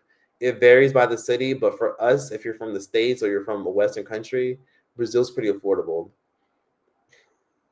OpenAI utilized underpaid Kenyan contractors earning between $1 to $2 per hour to review, label, and filter out traumatic, graphic, and toxic content to make ChatGPT safe for public use. Ain't that some shit? Oh, okay. My bad, snack clips. I didn't see your recent comment. I hate clubs. Nothing but hot dogs in there. Please. It's hard to put yourself out there when everyone's so stuck up and don't want you talking to them. Where do you live? I mean, I live in Los Angeles, and people can be like that here as well. Like, people don't like you talking to them because they think that you're up to no good or you want something. But you'd be very surprised. If you go to a different city or you go to a different zip code, people might react differently. But you can go to a bar and talk to people. Like, trust me, like, I've had moments where I try to talk to people at clubs and bars and parties and events, just being friendly and talkative. And some people be looking at me like crazy. And I'm gonna be real. Like, I've had people give me some stank looks like, why are you talking to me? Because they sometimes think you want something, or they're not attracted to you enough to even care to talk to you. And that sucks. But just be just don't let that affect you talking to you. There's some great people outside. There's some great people out there that you'll meet, that you'll interact with. And there's a full moon outside. You never know who you might meet if you just talk to people. Don't let people who are cold and rude to you affect you. Some people are cold and get away from me. Even some of y'all are in this comments in this chat are probably like that, where you're just like, don't talk to me. Because sometimes you're probably just trying to protect your peace, and you're probably just don't have it in you to like internalize somebody who you don't find physically attractive and who doesn't pay your bills and isn't going to help you solve your problems. A lot of people are just shallow. Go out there. You'll still meet some awesome people. People have been very stank and rude to me. But if I told them that I had a YouTube platform with a bunch of followers, they immediately light up like, oh my God, you have a YouTube channel? Oh my God. Like, I live in Los Angeles. So sometimes you'd be surprised how people light up and be like, oh my God, that's so cool. Oh my God. So my friend over there told me that you make YouTube videos. Like, people will be kind of rude and cold. But in the minute they find out that you're of value, or, oh my God, girl, you work where? You met who? Your family has this? What area do you live in? People can get very like intrigued about where you live. All of a sudden, when they feel like you're somebody of value. YouTube is messing with the live. I hope not. I hope everything's okay. I think my VPN is on. No, my VPN is actually off. Anyways, I don't have enough friends to trust AI in my life like that. I don't even. Okay, that makes sense. Bill Gates is AI. I don't care. Bill Gates is an evil. His own wife hates him. Ex-wife. Y'all see? Yeah, ex-wife. True. He did drop out. Yeah, Bill Gates did drop out. He did. Oh my God, I'm really missing this. First of all, thank you, Lola. First of all, thanks for the super chat. Hi, Choice, my bestie. I've been watching you for literally almost 10 years. Please come back to Minnesota. We need to hang out with you, Lola and Josie. I will absolutely come back to Minnesota. I would love to. I want to go there because I do want to like visit Lovely T and go talk to her. I haven't seen Lovely T in a long ass time, and I would love to definitely catch her. Definitely will hit her up for sure. I haven't seen her in a while. I haven't talked to her in a while either. Let me see. So happy you and your brother are doing well. Thank you. I appreciate that. We're doing good. We're fine. We're both doing our own thing in life and living our own lives.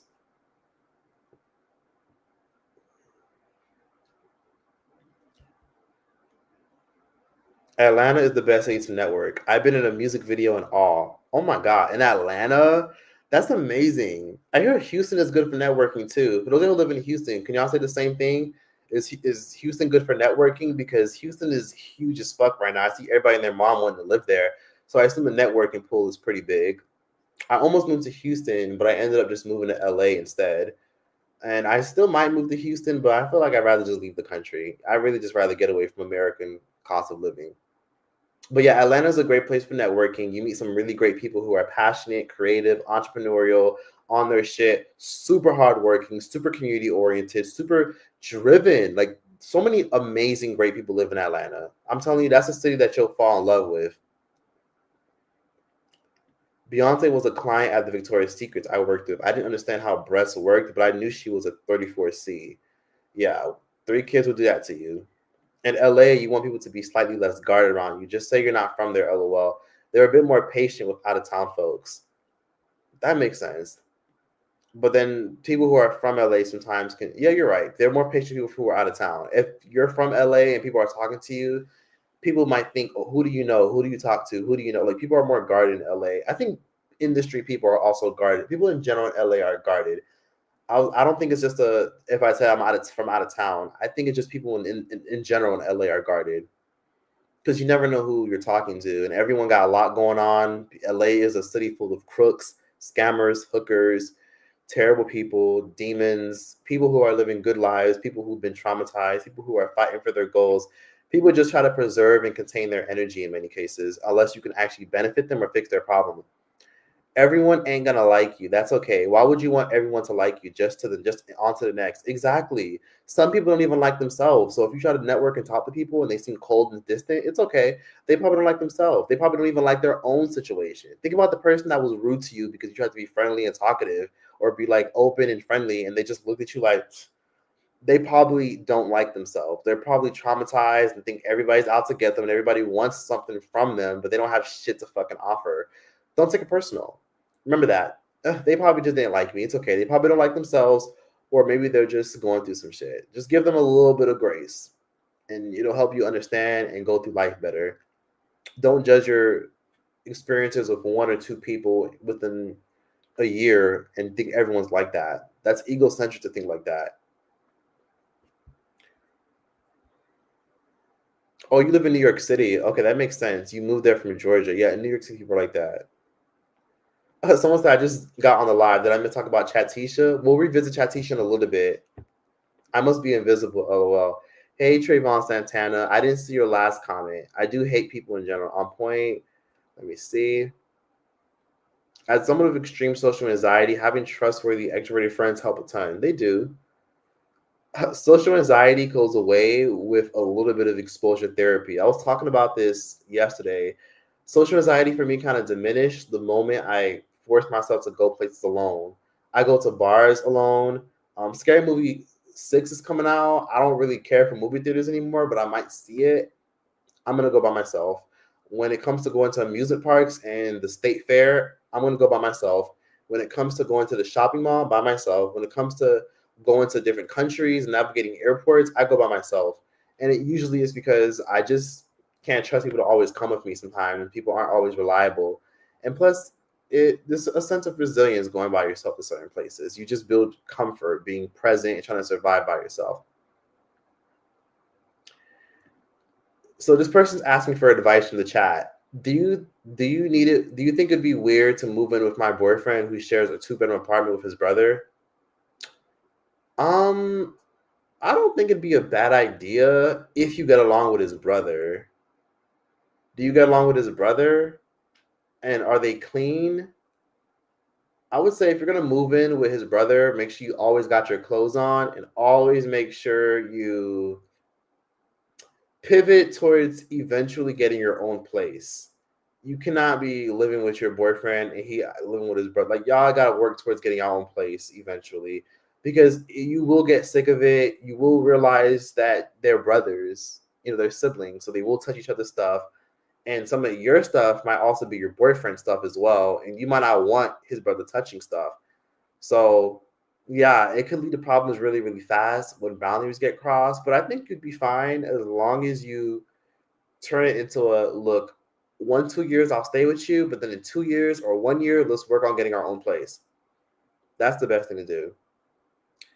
I respect you for life based on how you dealt with how your family was affecting the person you knew you were.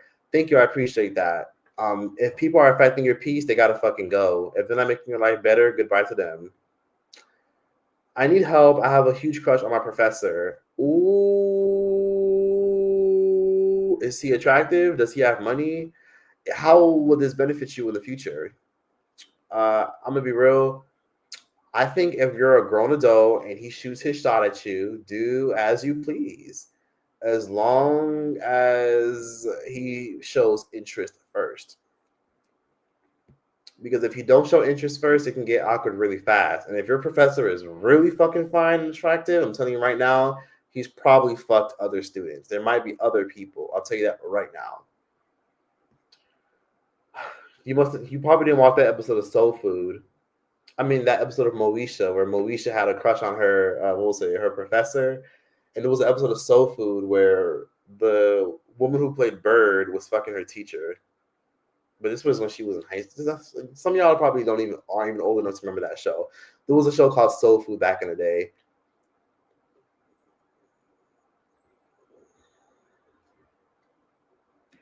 Can people just use water filters for their faucets? I mean, they can, but sometimes water filters are only so fucking effective.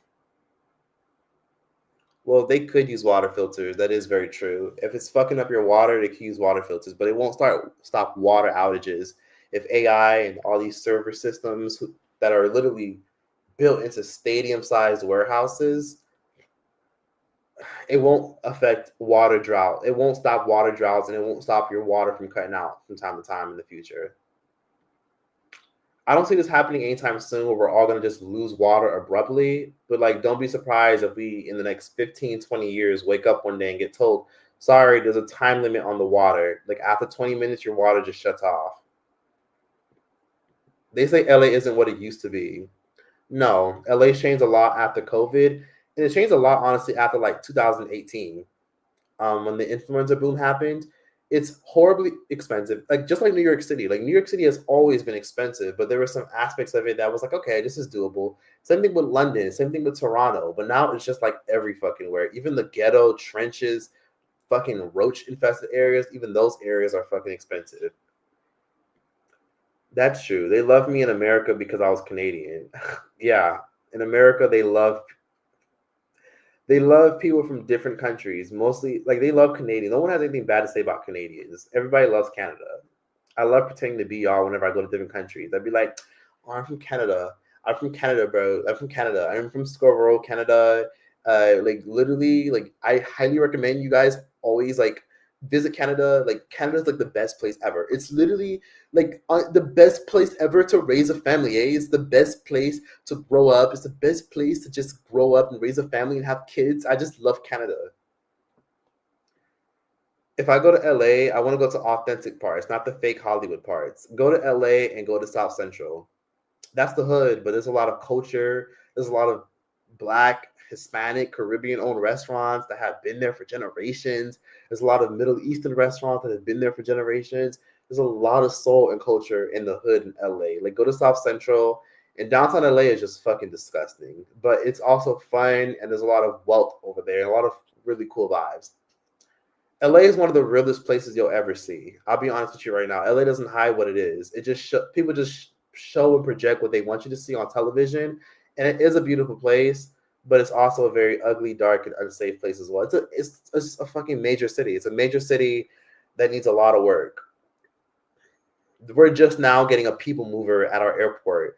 Like, you guys know how some of your airports there's like a train that gets you all around, or you know how at some airport there's like a train, a subway you could take to get to the city. We're just now building that, and it's not even done yet. I know, right? They're probably hungry, but then a snack. Oh, yes, they don't themselves. What are your plans since you moved back? Since I moved back to the States, I'm definitely gonna leave again.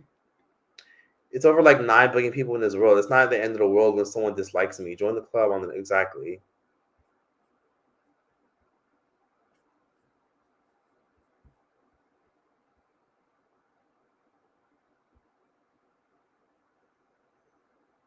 Someone said that Canadian accent has me cracking the fuck up. Someone said, yes, I be pretending to be from Quebec, Canada, and speak bad French. Listen, I love pretending to be from Canada. But if you're going to just be, let's see.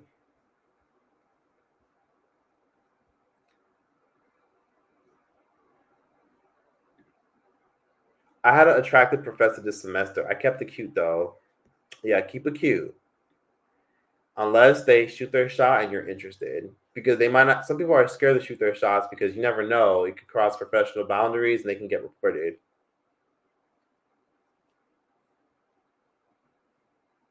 I have a boyfriend and still go places alone. That's fucking incredible. Most women I know don't go anywhere alone without their man because they're scared of guys talking to them and they're scared of just people in general bugging them. technology.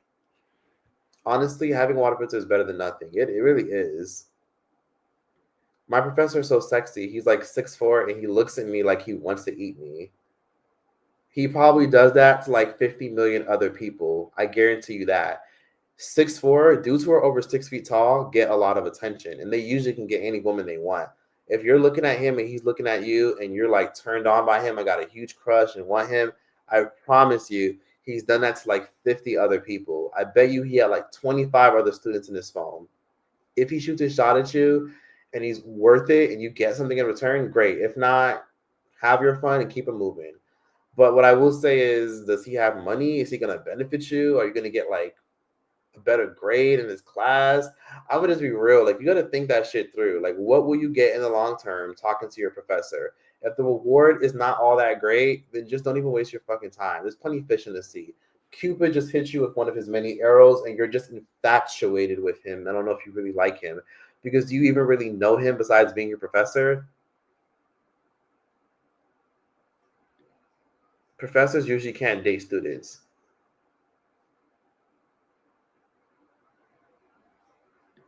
Did you get lipo under your chin? You have 2 marks there. No, I don't. I think it's just losing a little bit of weight around my face.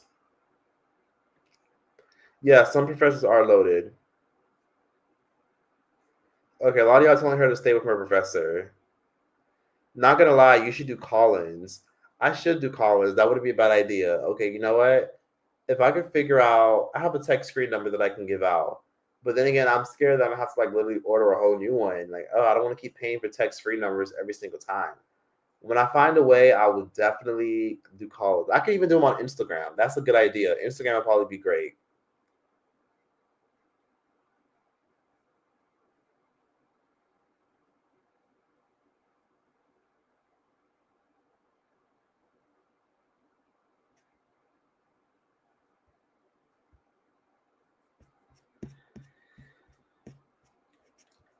Okay, well, first of all, thanks for the super chat, Stelina, Stellanane, Jib. I don't know what the fuck. What the fuck is your name? Oh my god, Stellina. Oh, Stellanane. Oh my god, I don't. My head hurt. But thanks for the 119 euros. I appreciate you. Thanks for the love. Thanks for always showing love.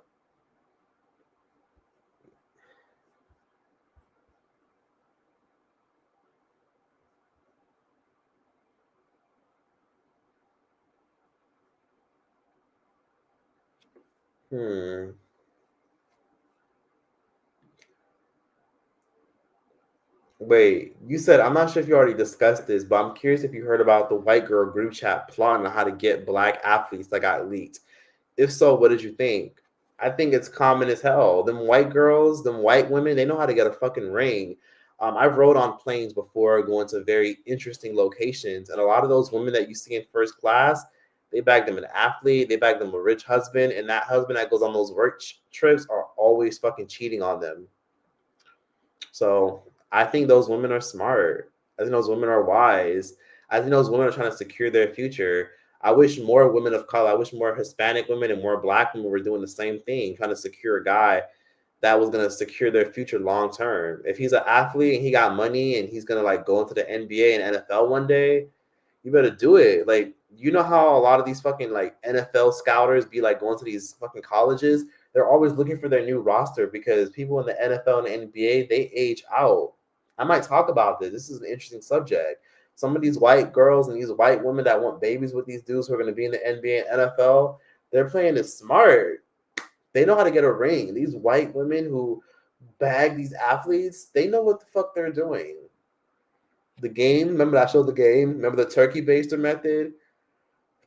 That's a real method. I don't blame them. I'm not mad at them. Do what you got to do. If these dudes are stupid enough to ejaculate in them and give them children, and they're just gold diggers and they're just looking for a meal ticket or an opportunity, whatever the fuck it is what it is. I don't blame none of those women. You date people who you feel like you date, and you stick around with people, and you secure people who you feel like are going to secure your future. At the end of the day, those guys are getting something in return. They're getting intimacy and they're getting hookups. What time is it? Someone said it's 1:19 a.m. where I'm at. It's 10 p.m. where I'm at. Columns would be interesting. Have you watched Euphoria?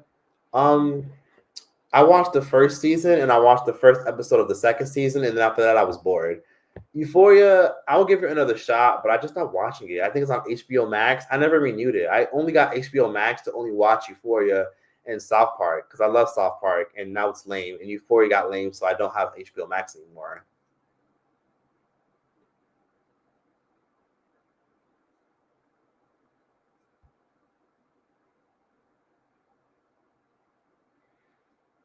Choice, please help. To not feel like a child when you still live at home in your 20s. I want to feel independent so bad, but it's difficult, especially with anxious parents. I have known people that have had the same problem you have. I moved out when I was 18 years old, and I moved out when I was a senior in high school because I had a little bit of money coming in. I had a side job as a dishwasher. I was doing some content work, stuff like that, and I was able to kind of get my coins together, stack it up, and get my shit to get the fuck out. And prior to that, I was giving my mother money so she could help maintain her home that she was living in, that she could barely afford. So I kind of had this pressure of I got to get my own shit or this lady's going to take all my fucking money. And I got to get my own shit so that way I can protect my peace because I didn't get along with my sister. I don't get along with my sibling. So I need my own spot. So that was my motivation. But your motivation is you're in your 20s and you don't want to be so dependent on your parents and they're anxious. My best advice to you, stop telling your parents every fucking thing. Why the fuck are you telling your parents all your business? This is for everyone watching this. I get it. Sometimes a lot of you have a decent relationship with your parents and they always want the best for you. Stop fucking telling your parents all your fucking business. Keep your business to yourself. Shut your ass up and keep it to yourself. Because some of y'all are so quick to get validation from your parents and Mom, what do you think about if I did this? And Mom, Dad, I was thinking if I did this and that and the third and this, that, and this, that. And then they tell you no, don't do that because then this, and they don't give you a chance to learn and live. And then before you know it, you're fully depending on your fucking parents who are scared of everything or scared that they can't keep control. Some parents are obsessed with control. That's why they fucking make you so dependent on them for years. So I think you should really work towards being independent. If you really want to be independent, gather your coins and just build your credit. That's the first step to finding a place. Build your credit. If you're not going to build your credit, Airbnb has some really good deals as well. There's a lot of people who have monthly specials. You can find a really decent roommate. Find somebody that you get along with enough. Find something that you can reasonably afford but still have enough money to save and live with them. Everybody has to see what it's like to have a roommate at some point. Everybody has to see what it's like to live on their own at some point. You have to. That's how you survive in this world. I get it. You know what I mean? A lot of people say that in this economy, stay with your parents as long as possible. I completely get it. It's just to save bread. But you want to see what it's like to live in this world, stop telling your parents your moves. Some of y'all are so quick to say, I want to move out, but then you tell your parents, oh, I'm moving out. Yeah, I'm going to move out. And then your parents talk you out of it. Some of y'all don't realize it, but a lot of y'all are just looking for validation from your friends, family, and parents before you do anything. Some of y'all are so quick to be like, hey, girl, I'm going to start this thing. What do you think? What do you think? Y'all want validation from friends and family and people. And that's why some of y'all don't ever do shit with your lazy fat ass because you're always asking people what they think before you do some shit. What the fuck do you think? Ask Google what Google thinks. That'll help you. And I hope that answered your question.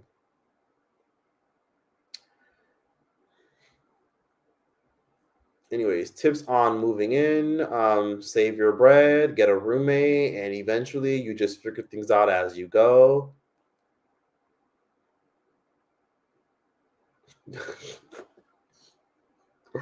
I hate you all. It's funny.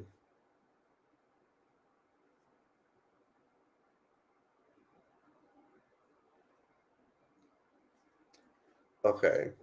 So somebody said something interesting.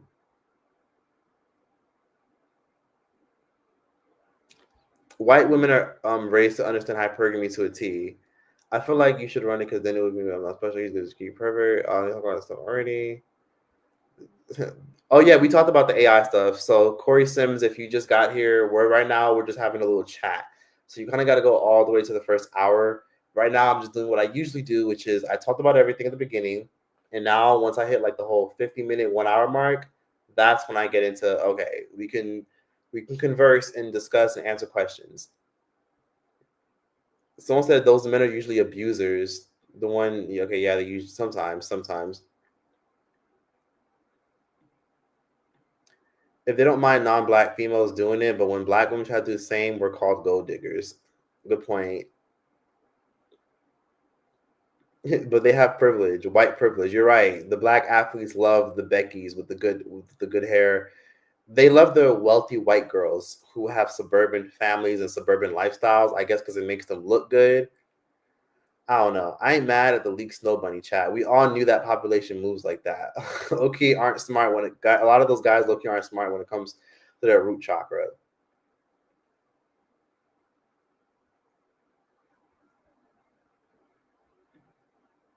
Oh, okay. You said your boyfriend that you plan on living with, who's roommates with his brother.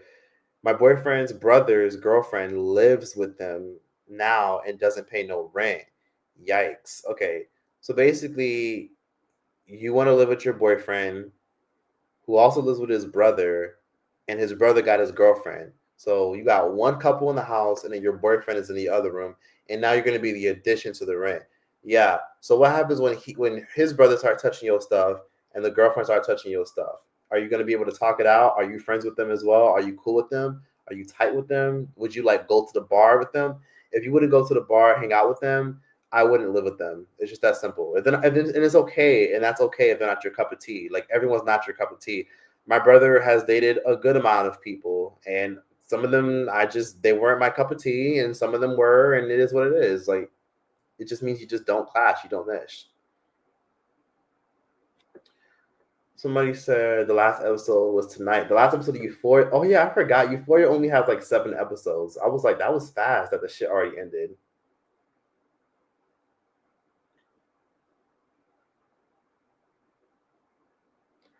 Do an episode how to date up and how to get these ballers. I am not sure, Seven.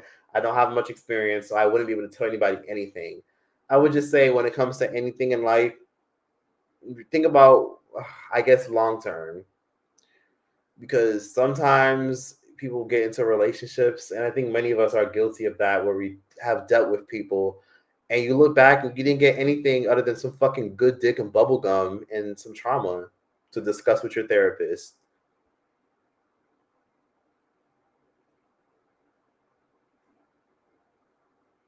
That's all a lot of people get. Good dick and bubble gum, nothing else. So it's okay. Maybe you can get something as well, or like maybe think of a goal or something in mind that you can also benefit from. Yeah, don't tell no one, no family, anyone. Yeah, family and friends will sabotage you. Just move. Trying to break generational curses as we speak. Proud of you.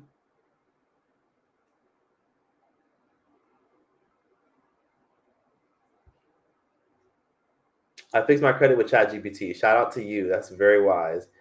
80 points, collection deleted. Good for you. The ads are so long. It's not hair, it's fur. 4 people in a 2-bedroom apartment. 4, yeah. Someone said, girl, get your own place. As far as the girl who's going to move in with her boyfriend and his brother's girlfriend. He ain't going no damn where. They be dating the plain white girls sometimes. Yeah. There's about 200 likes missing. Can we get another 200 likes, please? Can we get a motherfucking 200 extra likes? Thank you, Andy, for pointing that out. Thank you for always showing love and coming to the chat and commenting on my videos. I appreciate you. I enjoy reading your comments, so thank you for that. Yes, can we get a 200 likes? Can you guys like the live? Hello, yes, you watching this, not doing shit. Can you hit the like button, please? I need to know how many likes I have because I'm not tolerating no one not liking the live. Or a nice comment after the live is up is nice as well. That bubblegum be stale too, low key. One boyfriend was enough for me to realize I'm probably not built for this. Yikes. Please share what high school was like for you. I feel like you were and still are a cool person to hang with. Oh, thank you. I appreciate you saying that. High school was very chill for me. I was popular in high school because I started like my web journey when I was young. I've been on the internet for a long fucking time. So I was popular in high school towards the end. I'm not gonna lie, I was also known for always breaking dress code because even back then I always had hats. I was always a hat person. Like, there's nothing wrong with my hair. People always assume I have a receding hairline. I don't. I just am a hat person. I used to always break dress code. I used to always wear like cool, distinct stuff that matched my hats, and I was known for always wearing distinct clothes and cool hats. That's what I was known for. And then also, I started my web journey very early. Anyone that went to high school with me will probably be able to tell you.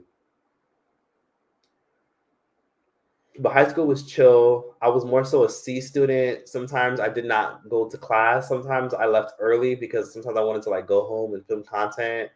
I used to do this thing where after school, I used to like walk out of class when nobody was looking. This was like more so 11th grade, 12th grade year when the school year is about to be over. I would like walk out because they didn't like lock the doors and there was no security always patrolling. So sometimes I would like walk right off of campus and I would like go home and do my own thing. But high school was chill for me. I just didn't like high school, but it was chill. High school was chill, like very reserved. It wasn't like chaotic. I didn't get into no crazy ass fights. It was very chill. I couldn't wait to get the fuck out of that shit and I don't miss it at all.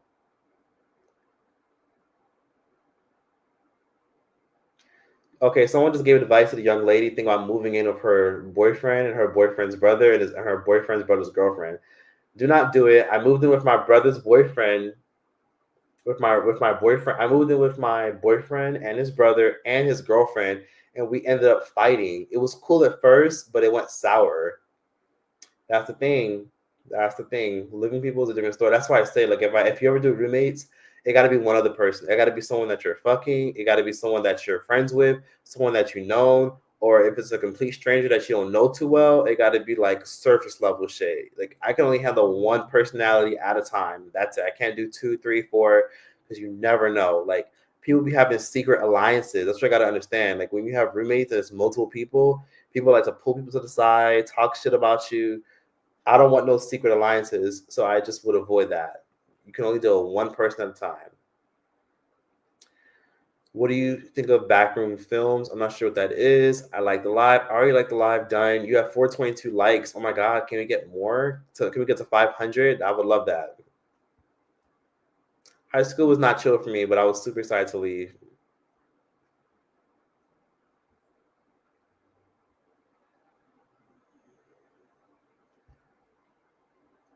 Okay. So I definitely was on here for a good minute. It's definitely been a good while, but I definitely also want to get on here and just discuss in general and kind of wrap up this conversation because I just spent a lot of time reading people's comments and it was fun addressing what the person said to me. Having to find out that a lot of the AI software that we use, a lot of the TikTok and doom scrolling, a lot of the stuff that we, are constantly looking at and watching on social media, like all this is powered by rooms that have tons of servers all over the wall, all over the bedroom. Without these rooms that have billion-dollar servers in them, we would not be able to doom scroll and scroll through the internet and Google search stuff and web search and be like, what's going on here? What's going on there? What's going on? The thing is, the water in the world is being used to power this shit, and we kind of have to accept that. So in the meantime, while everybody's complaining and upset about water shortages and shit like that, I don't fucking know. Maybe I'll just work towards leaving the planet. But other than that, it's not AI's fault. It's all of the internet. The internet is not some big cloud like we think it is. Everything that we search for and use all traces back to somewhere. All of it.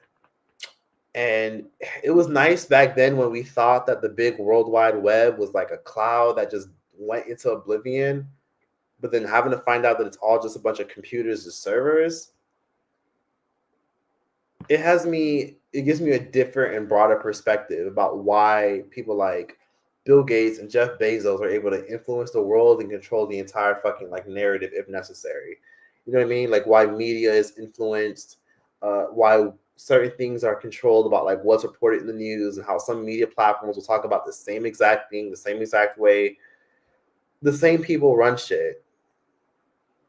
So yeah, that's what I'll say on that. Ain't shit we can do other than to just accept it. And then I'm on TikTok and I see these people like recommending these alternatives, like, oh, there's an eco-friendly, there's an eco GPT. That shit ain't gonna do fucking nothing. That's like literally lighting a candle next to a lit fire. Like, yeah, it's gonna burn a lot slower, but it's still burning. Water got no enemy. Water no get enemy. Yoruba. Oh, that's a Yoruba proverb. I didn't even know Yoruba had proverbs. Interesting. I'm gonna definitely go Google some of those. We need to go. We need to all get off our phones, to be honest, y'all. We definitely need food and water. China has data centers out in oceans, desalinating. Desalinating that water to use. Yeah, Microsoft definitely was doing that as well. Microsoft tested like water in the sea, water in the. They tested like data servers that go in the water, but there are a lot to maintenance. So right now, a lot of them are just in buildings, they're in factories, and sometimes people like wonder, like, what if we just walk up in there and unplug all that shit? There's literally no way to like unplug all these things because a lot of that stuff is powering all the internet and all the stuff we use, all the websites we're on, even company websites. You never know what internet or whose internet would be down. You unplug one of those, you're probably going to be knocking out internet for like 35 million people.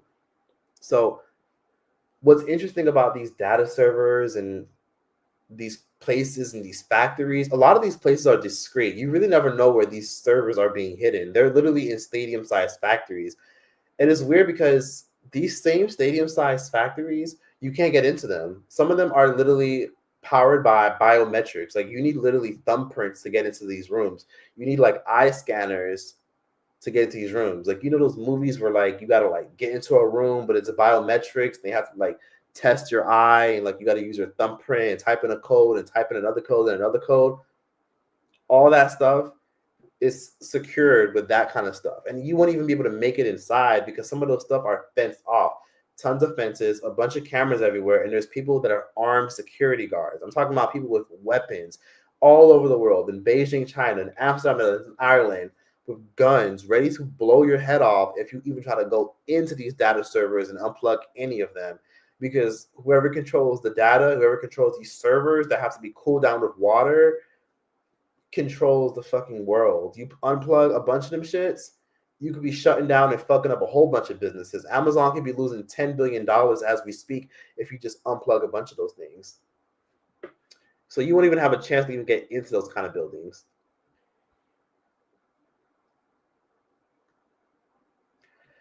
AI been around for 50 years. We just now have access to it. Yeah, that's true.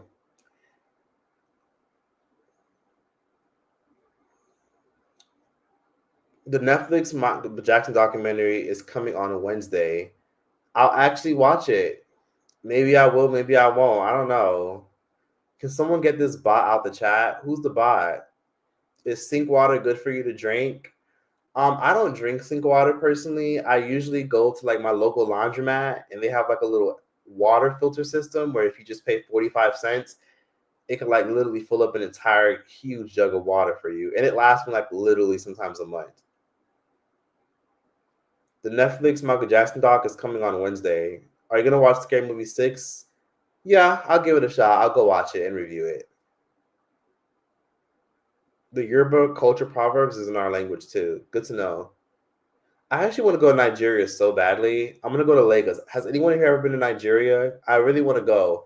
People always fear-monger me and saying, no, they're going to scam you. No, but then I hear that it's a vibe. I hear everybody is fine, gorgeous. You look at, and Nigerian women are 10s all abroad. Nigerian women are 10s. Like some of y'all be looking at these prom dresses on Twitter and Instagram and these beautiful wedding dresses. A lot of that stuff, like even these wedding dresses you guys see in these stores in Los Angeles and in New York City where they charge you $5,000 for it, a lot of those prom dresses and those wedding dresses came from Nigeria. Nigerian women, Senegalese women, West African women, they make a lot of these dresses, and then some fucking designer and entrepreneur goes there, buys a bunch of them, and then literally sells it in a fucking store for thousands of dollars. So before you ever buy a wedding dress, before you ever go out of your way to like buy some expensive, extravagant dress, take your ass to Nigeria or Korea or anywhere in Cote d'Ivoire, and I would also say Senegal, and go look for a wedding dress there. You'd be very surprised what you might find. Go to Abuja. Abuja is the bougie city in Nigeria. It's like the upscale government capital of Nigeria. That's where it is. Someone said we can't do anything today, but hopefully tomorrow we have to innovate and be the change you want to see. Run for office. It's going to be hard, but we can do it. Our kids, for our kids, etc. Good point. Be a part of the change you want to see. He just talked to the bit asking, "Where's the bot?" Are you gonna? I was just talking to the bot. That's funny. Are you gonna watch the movie Obsessed? Everybody keeps talking about Obsession. I've never seen it. Like, what are you talking about? Like the one with Beyonce, the Will Packer film? That's the only Obsessed film that I know about. Just don't go to Lagos, Nigeria. LOL. I want to go to Lagos. That's where I want to go. That's the party city. Have you seen Backrooms? If so, what did you think of it? Okay, so now I have two things to watch: Obsession and Backroom. Because you guys keep asking me to watch those movies. I'm gonna watch Obsession and Backroom later. How can I tell if a man is gay? By body language, features, etc. Please tell. You can't. He's the only one that truly knows if he is or not. You really don't know someone's sexuality. Somebody could be bi, pansexual. Somebody could be metrosexual, a lot of things. I believe sexuality is a spectrum. He could be asexual. He could be a lot of things. You really never know. Alondra was just there. She looked gorgeous as always. Yes, Alondra was there.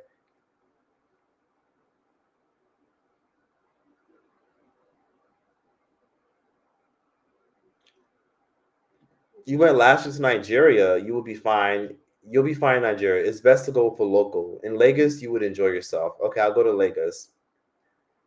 I heard the people are fine in Lagos, and then the nightlife is fire. So I'm sure you can confirm that's true. And the food is amazing, of course, because it's Lagos. China is the best for cheap designer copy stuff. LOL. Absolutely. Go on DHgate. DHgate. I've been to Nigeria 3 times when I was a kid, but I haven't gone back on holidays since I was 13. Damn, I need to go. I just moved back to Abuja from Dubai. That's fucking amazing. You moved back to Abuja from Dubai? Baby, you were living it up. There's so many Nigerians in Dubai, it's crazy. I need to go to Abuja then. So let me know, is Abuja better or is Lagos better? For those of you who are watching that are Nigerian. I like the name of Nigerian currency, Nada. Yeah, I like Nara. I love that name too. Add Euphoria to the list. Fine, I'll watch Euphoria. I'll watch it.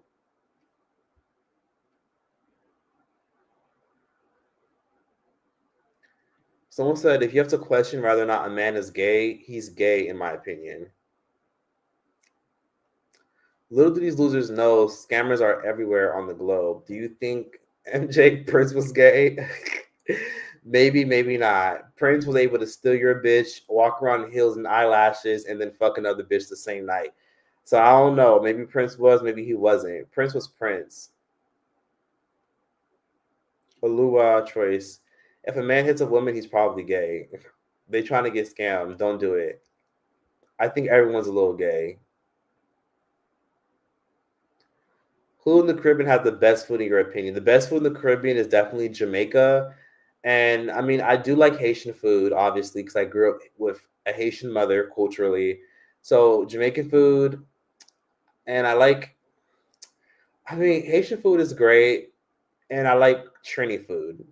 I really love Trini food. I love my time in Trinidad. It swept me off my feet.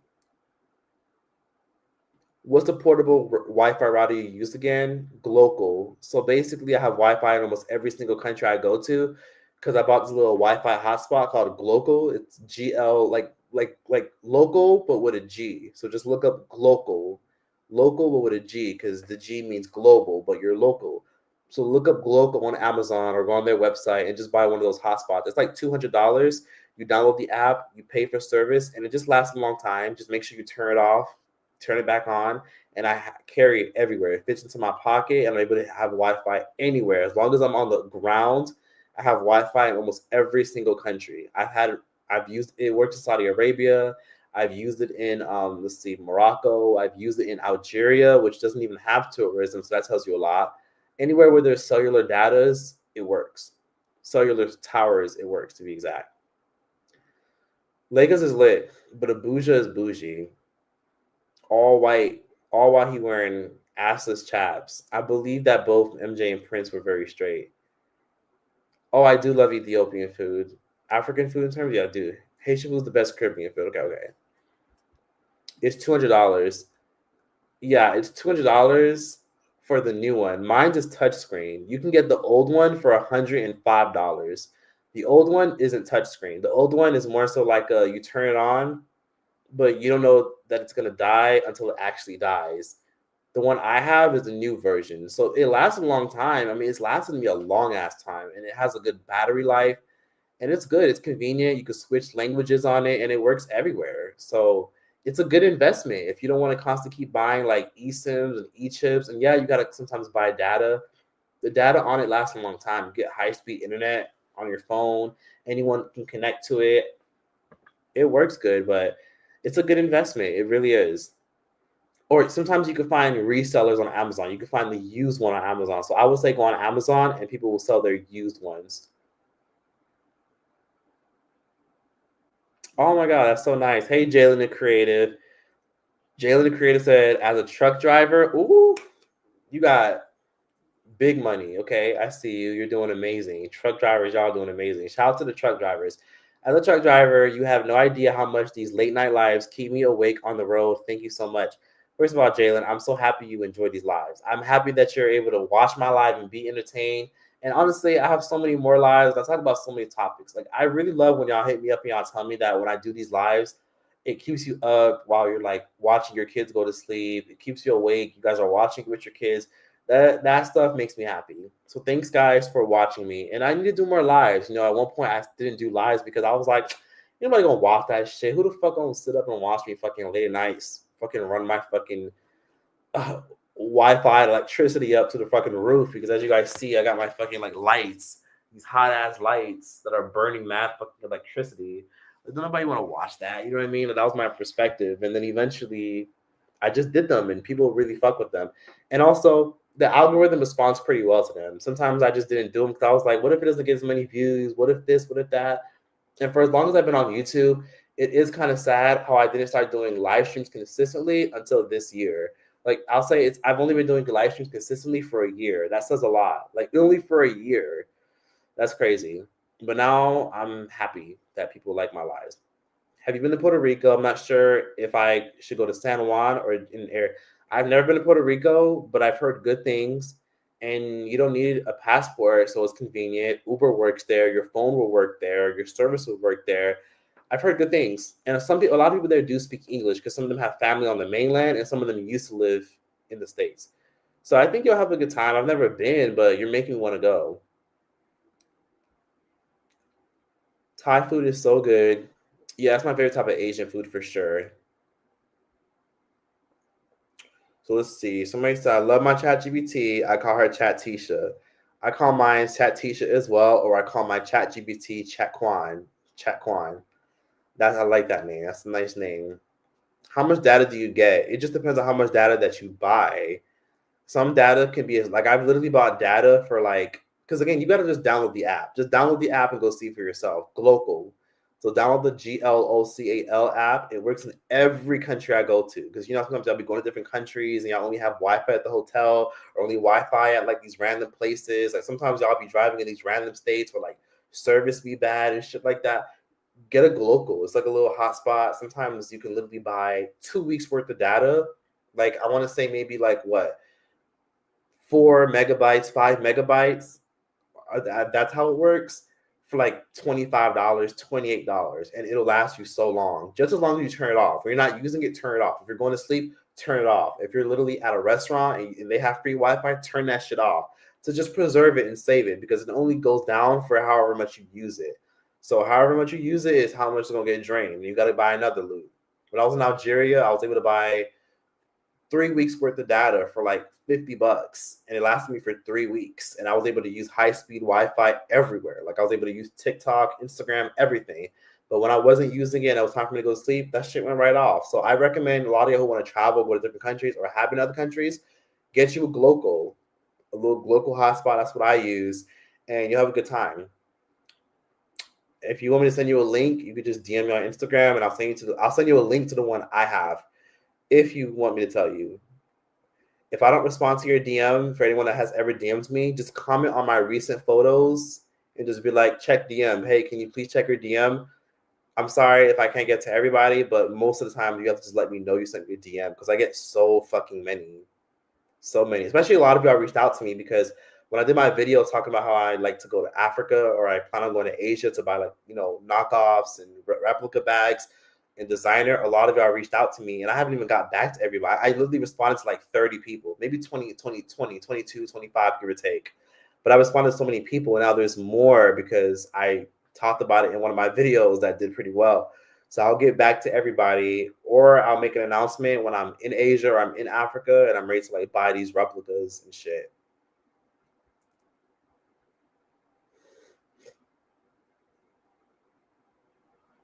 Someone said, not for real. You're getting me through this 12-hour shift right now. That's fucking crazy. I'm happy that you're enjoying this. Celine, I recommend going to Ponce in Puerto Rico. It's beautiful. Ponce, that's not too far from Carolina, right? Carolina, Puerto Rico. Carolina, Puerto Rico is a suburb outside of San Juan. Oh, no, Ponce is another city. That's a whole separate city on the other side of the island. Start with San Juan. San Juan is literally the capital, and it's also the big city, and it's also the cheapest airport to fly into. Start with San Juan, see how you like it. San Juan has the best beaches, and it's close to the airport.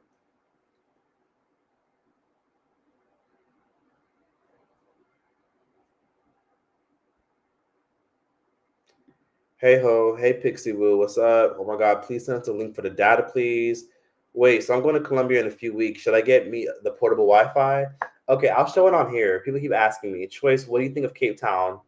Dream come true. Beautiful place ever. I've never had the pleasure of visiting Cape Town, South Africa, but I definitely will check it out. But first, I'm going to Johannesburg because that's where I hear the real culture in South Africa is. So let me just show you guys because you guys keep asking me about the little Wi-Fi hotspot. Because a lot of y'all plan on traveling soon. I guess I'll show you guys.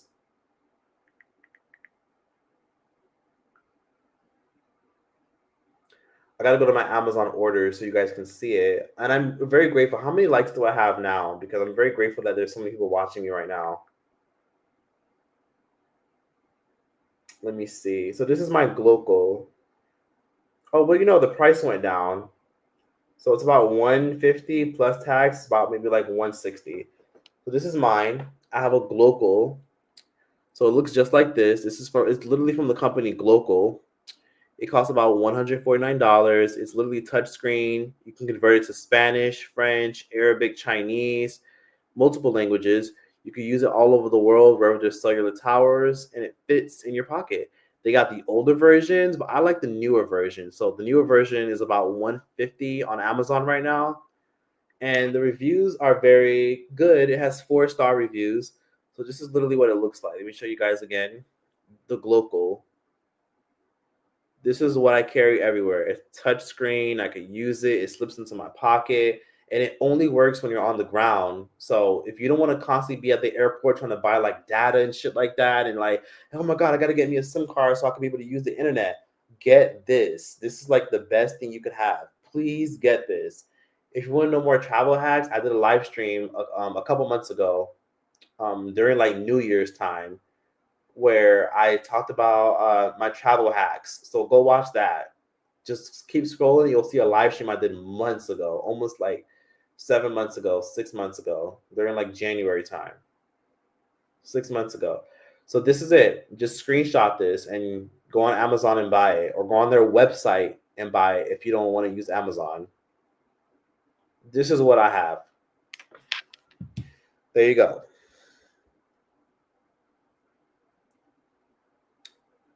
So hope you have a good time in Colombia since you're going there, and definitely get that. Someone said, I work, yes, as a fellow trucker, thank you, Choice. You said I'm working right now. Oh my God, you're working right now? Oh my God. Safe drive, safe trip. I'm glad you're enjoying yourself on the road. Someone said, Troyce, you need to fix your face. You look mad. I'm just focusing. I think because I don't have on my glasses. So I listened to what a lot of you guys said. A lot of you guys kept telling me to get glasses. I used to squint and read the chats. I've always had like funky eyesight since I was a child because I grew up literally in front of the TV just like this. So now that I'm grown, that's definitely caught up to me. So yeah, I've always had eye issues. My parents never took me to the fucking eye doctor, unfortunately. But when I was in school, they gave me glasses. That was my first time ever getting eye treatment. But yeah, I sometimes I like to squint, so I don't have my glasses. That's why. Go to St. Kitts and Nevis. I met a guy from there one time. I would love to check out that country, but like, ain't shit there. What is there to see?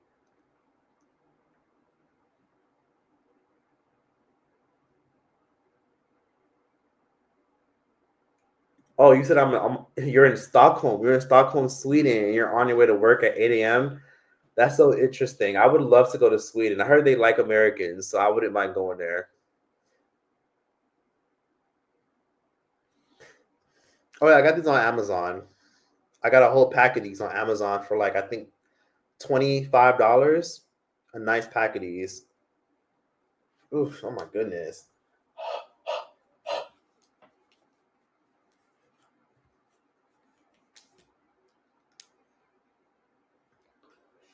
Did you know that a lot of women are into men with a bit of femininity? It's called the female gaze. Yeah, some women are into feminine men. Not like, hey, but like more like, hey. Like some women like the little flick of the wrist thing. Some women are into that and are attracted to that. It's their preference. Ever thought of doing LASIK? I never thought about doing laser eye surgery, but maybe it might help.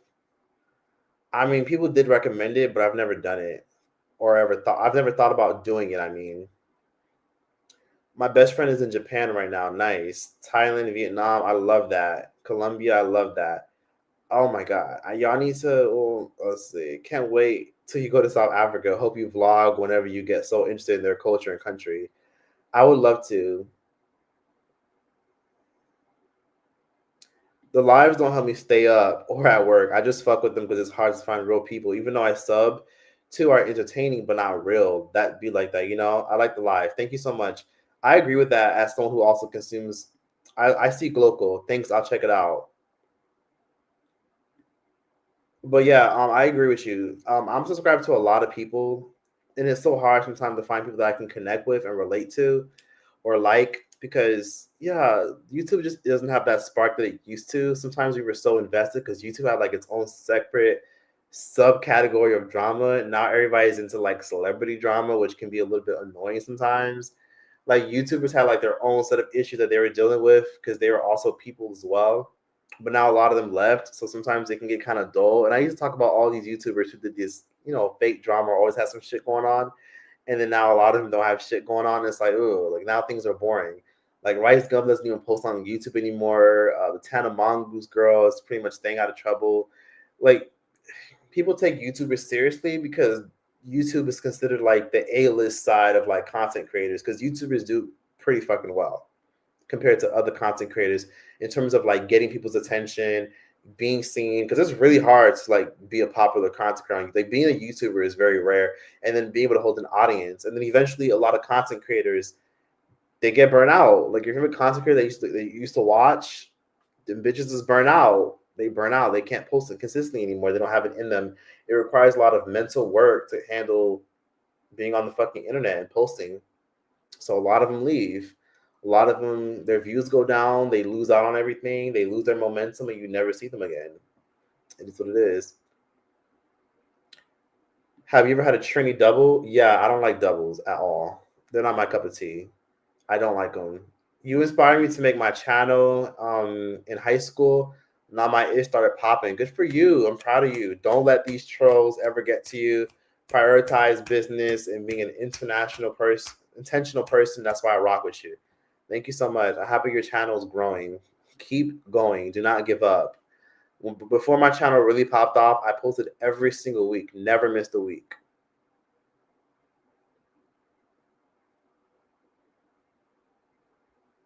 Let's see. You should get prescribed. Why don't you get prescribed eyeglasses catered to you from an eye doctor? I never thought about that.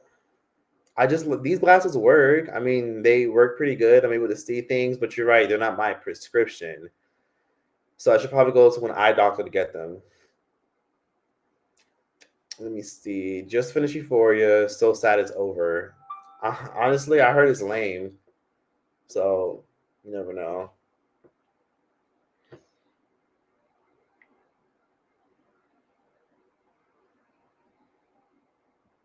I watched You, Share 7, Lovely Tea, and Impressive.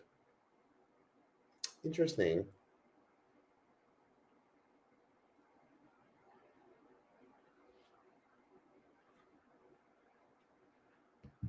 Have you ever considered pop on veneers? It fits like Invisalign. I've seen them on TikTok Shop, I think. Maybe it would probably be a nice investment, but I just like my teeth. I like my smile. If you want to do them, I think you should do whatever makes you happy. But I just don't like the veneers look for me personally. I think your teeth are just like your fingerprints. I think your teeth are just like your nose. They're meant to have imperfections. They're not meant to be perfect. And if they work, they work. And if they ain't broke, don't fix them. A Trini double, what the fuck is that? It's basically like a sandwich, but it's made of like, I think, dough, and then they stuff it with chickpeas and tamarind sauce and green sauce and shit. Honestly, I feel like doubles would taste better if they stuffed them with like fish and beef and meat and chicken and shrimp and a bunch of like spices and like arugula and salmon. Like that's when I think doubles would be good. But doubles are just mostly a bunch of like sauces with a bunch of like inspired by the Indians, obviously, and have beef. Like I wish doubles had protein in them, you know? Do you think it's possible to lose 150 pounds using your natural weight loss technique? Yeah, sure. If you incorporate running and walking and it's healthy weight.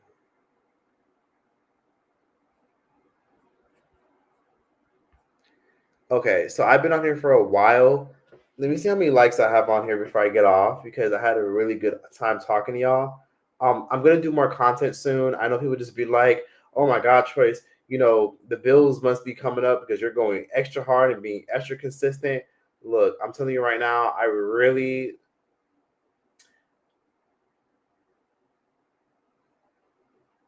let me see.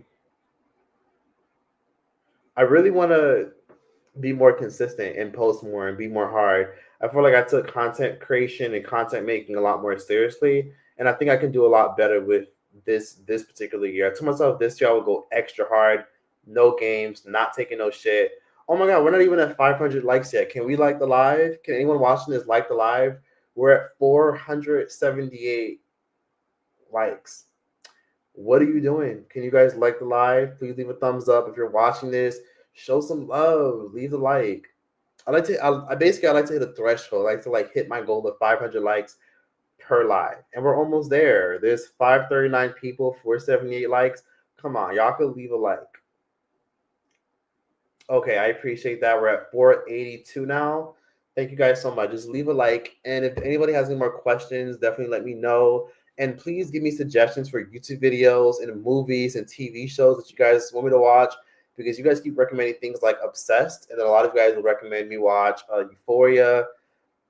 And what else y'all recommend me to watch? I don't remember. Obsessed and Euphoria. Wait, you said yours says 544 likes? I don't know how it says that. You mean 544 views. There's 544 people viewing, but not liking. 491. Nice, nice, nice. Backrooms. Okay, thanks for letting me know. I'll definitely be watching some of these movies. So just give me your takes about movies I should watch, things to check out, and much more. Let me see. Do you do movie reviews? I wouldn't mind doing them on live. That wouldn't be a bad idea. I never traveled alone, but I'm looking at Ponce, Puerto Rico. You'd have a good time. Puerto Rico, I always heard good things. San Juan, mixed reviews, but usually most people enjoy it and say it's safe. Someone said you definitely need to get your own prescribed glasses, Choice. The wrong prescription can ruin your eyes.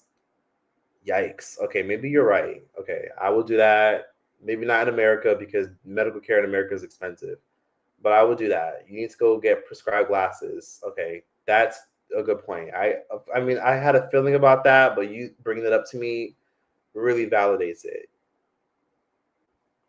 But I don't wear them all the time, so I think that's why I was so discouraged from just doing that.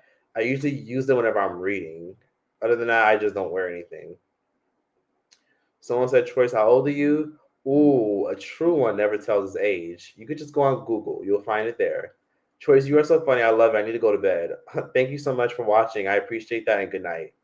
I see, obviously, I don't know shit about Indians that much either.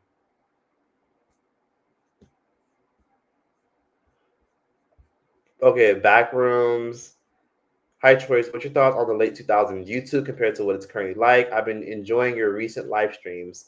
Watch my video about the Breakfast Club losing out on money, and then you'll understand. I talk more about that there. YouTube was at its peak in the late 2000s and the early 2000s, but now the algorithm more so caters towards people who have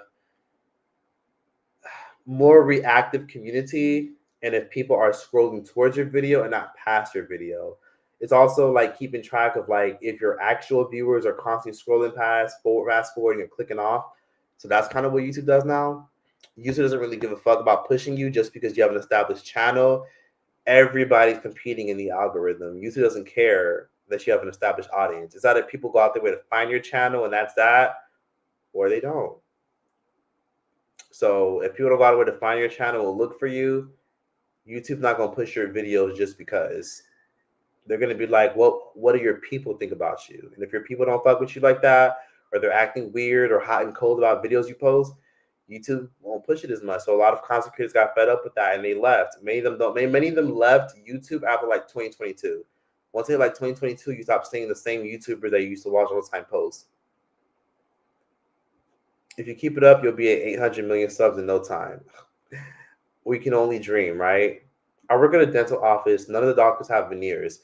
Thank you for mentioning that because it's true. I did a video talking about veneers, about the Winter Blanco girl. That was a really popular video I did.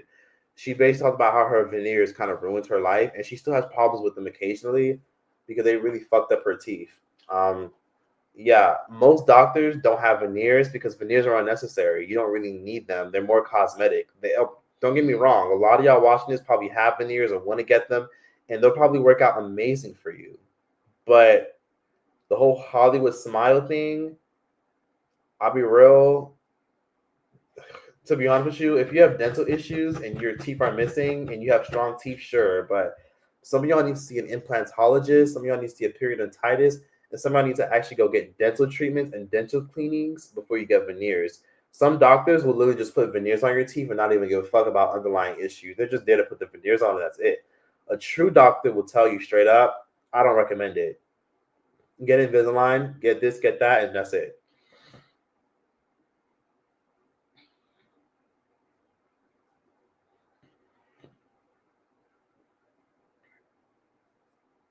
How do you research for your YouTube videos before AI and after AI? Sometimes AI isn't accurate with what it tells me. So how do you research all the drama, etc.? Sometimes I just do my own research. It doesn't hurt to read an article. ChatGPT does help. I'll be real, it does help, but it helps with giving you perspective. It doesn't help with research all the time. It's good for research sometimes, but most times I just read an article. I just see what people are saying. I watch YouTube videos. I watch interviews. I look into stuff. But sometimes ChatGPT helps the process go a lot quicker. So to use bits and pieces of it, but you still got to do your own research and look at other articles and see what other brands, other articles are saying so you can understand it better. Choice is 44 on YouTube, 20-something in real life. Do you think listeners should be the ones who vote for who they think should win a Grammy? I think listeners should vote. I think listeners have an idea of what they like, but then that can get manipulated very fast. Oh my God, we hit 500 likes. Thank you so much, y'all. I feel like Caribbean Mills are toxic milk. You always come up my recommended. I appreciate that. In the meantime, also, when I get off of here, did you guys watch my video about Anna Faris? Did you guys watch my video about Kevin Hart? Is there a video I did this week that you guys particularly liked? Could you guys give me some feedback? I would really appreciate it. Or is there a video that you guys want me to do that I didn't do that you recommend? What was your favorite video that I did recently? Did you guys like my recent popular opinion, the one where I talked about the replica bags, where I talked about seedless watermelons? Like, which video did you guys enjoy recently that I did? A non-cosmetic will always say no if you have healthy enamel. If you have healthy enamel, just don't get veneers. Veneers are terrible because you have to get them replaced every decade. Yeah, veneers last 10 to 15 years depending on how you take care of them. Braces are the wave if needed. 1111. Do you think the listener should be the one? Yeah, I already answered that. Sorry, I'm scrolling up and down, disorganized with these comments. Yeah, you do. When you get veneers, you have to get your teeth filed down. So they basically shave your teeth down so that way the veneers can fit snug. Any opinion on Chinese seen on TikTok flying to Africa and abusing Black children? I see stuff all the time on TikTok. I don't know how accurate it is, but a lot of countries tend to abuse Black migrant workers, African migrant workers, because a lot of these African migrant workers are desperate and need work. So some countries in Europe, some countries in Asia, some countries in other African countries, like Maghreb countries, will exploit and abuse them. Jay-Z talking about Dame Dash. I'll check it out. I liked how your James Charles video was. I liked how you used it as a way to educate us on things going on around the world. I'm happy you enjoyed it because I remember in the video I was like, yeah, the James Charles stuff is crazy. But did you guys also know that this is why the economy is fucked up and that they're offering a lot of immigrants citizenship? Like if you go to a lot of hospitals, a lot of the people that work in hospitals, they're from the Philippines and they're from different parts of the world, and they're being offered citizenship, and they're the ones that are taking the low pay. So for a lot of you who work in healthcare fields or like CNA and babysitting fields, you're wondering why they're still offering you $10, $11 to be a HHA or a CNA or like a caregiver or like a personal assistant or like a cleaning person. The reason why they're offering you that for like housekeeping, cleaning, and other stuff is because there's people who came from different countries that are taking these low ass wages. These foreign countries are taking these low wages, and that's why. And they're outsourcing to people. They're sponsoring their visas and everything just because. My favorite vids are the unpopular opinions. I'm happy you enjoyed them. Unpopular opinions.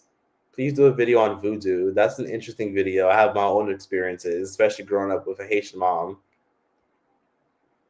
Your Doja video 8. I'm so sick of everybody being on her ass. Thank you for trying to sympathize with her, LOL. And what she said about loneliness is so true. More unpopular opinions. I love that you brought awareness to women who think Wade is cute. That man was evil. He was a monster. He's still alive, but he's on death row, so he will be dead soon. Those are not our children. They are Africans. Teeth cleaning, teeth whitening, brace Invisalign are the only things someone with healthy teeth can get done. Anything else is unnecessary.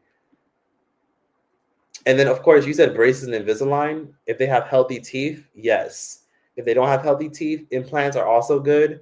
But getting veneers is like getting a BBL. But they do help. Like some people have positive experiences with their veneers. I can't even say anything bad. Nardos, you know what's so crazy? I love your name. Your name is Nardos. I can tell you exactly. You said you're from Switzerland. Okay, so my last live, I said that if I ever marry somebody, whether it be male or female, anyone, I have to be able to say that I can gain something in the long haul. So I'm super down to marry somebody with awesome citizenship. So if you're from like Ireland, Italy, oh my God, especially if you're from Germany, oh my gosh. If you're from Switzerland, I would love to marry you so that way I can get your citizenship and then eventually I can like get some healthcare. And if I ever have my own children one day, they can get that citizenship as well through me. So I would love that. I love that you have a Swiss password. The fact that you're from Switzerland, that's awesome as fuck. Please tell me more about your country. I want to know more. You gotta let me know. Like, is Switzerland lit? I hear Zurich is mad diverse. It's not what people think it is in the magazines and on blogs.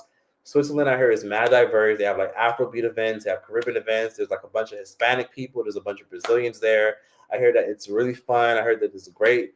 That the food is trash, obviously, but I also hear that it's just a big, mixed, fun country. And yes, it's expensive, but I hear that it's more so in Zurich. I heard if you leave the big cities and you go to the suburbs, like the smaller towns, it's a little more affordable. So I love that you have a Swiss passport. And Nardos, you said you're Swiss, but I can already guess your ethnic background You're from Switzerland, but I already know you're Ethiopian. I know for a fact you're Ethiopian because your name is Nardos. Anyone I've ever met named Nardos is always Ethiopian. That's a popular Ethiopian name. I love that name. Thank you for your feedback, and I hit just like the button. Oh, thank you. Hit the like button. I appreciate you. I'm going to bed until and going to cut the live. Well, thanks for coming. I appreciate you, Letitia. In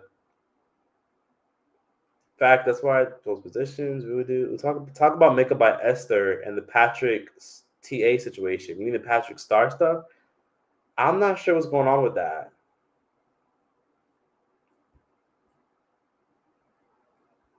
Oh, yikes. I'm sorry. Someone said the fact that you only cared about the fact that the children being abused are African and not they are children abused. Ooh, yikes. You foundational Black Americans can be weird. Yikes, yikes, yikes. That's a tough diaspora war conversation. We can talk about the Chinese stuff soon with the African people. I could definitely look more into that. So I'll write this down. Let me look this up. So oh, my bad. Nardos just said she's Eritrean. Okay, close enough. I still want to go to Eritrea. I would love to go to Eritrea. That's so interesting because with Eritrea, Eritreans are all beautiful. Like I guarantee, like, literally Eritreans are 10/10s across the board. One of my friends is Eritrean in LA. Her name is Saba, like the Queen Saba, and she's Eritrean. I would love to go there because she always says great things about her country, but it's so hard to go to Eritrea because, oh my God, it's like North Korea. Like the internet is monitored. Internet is very limited out there. And it's hard as fuck to get a visa, but I'm going to try to go to Eritrea. I would love to go there. Let me write down some of these video ideas. So you guys said talk about, let's see, the Africans being abused in China or in Asian countries. Abused by Asians. And then somebody also said talk about the group chat of white girls who are trying to bag ball players. Let me write this down so I don't forget. Trying to trap ball players with babies and get married to them. So there's that. Someone said, oh, and also, I know I said, oh, with the Swiss passport thing, we'll get married. Listen, it'll be a fair trade, okay? If I get to be Swiss, you get to be American. Isn't that great? Nah, yeah, I think this is great. Yeah, because that's the only thing I could say. And plus, I mean, yeah, if you have a Swiss passport, you could just visit America. And plus, I'm not gonna lie, y'all have it good in Switzerland. Oh my God. You guys get, I think the minimum wage in Switzerland is like 23 euros, which is about $20 an hour minimum. $20 an hour minimum is how much they get paid. They get free healthcare, free college, a bunch of really cool perks to being Swiss. So if you give me your Swiss citizenship, I'll give you my American citizenship, and we switch. So we'll both have dual citizenship, unless you don't give it. Honestly, you're from Switzerland, baby. You don't need America. You don't need it. You're fine.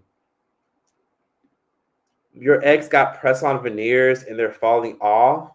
I like how you're laughing and you're saying game over.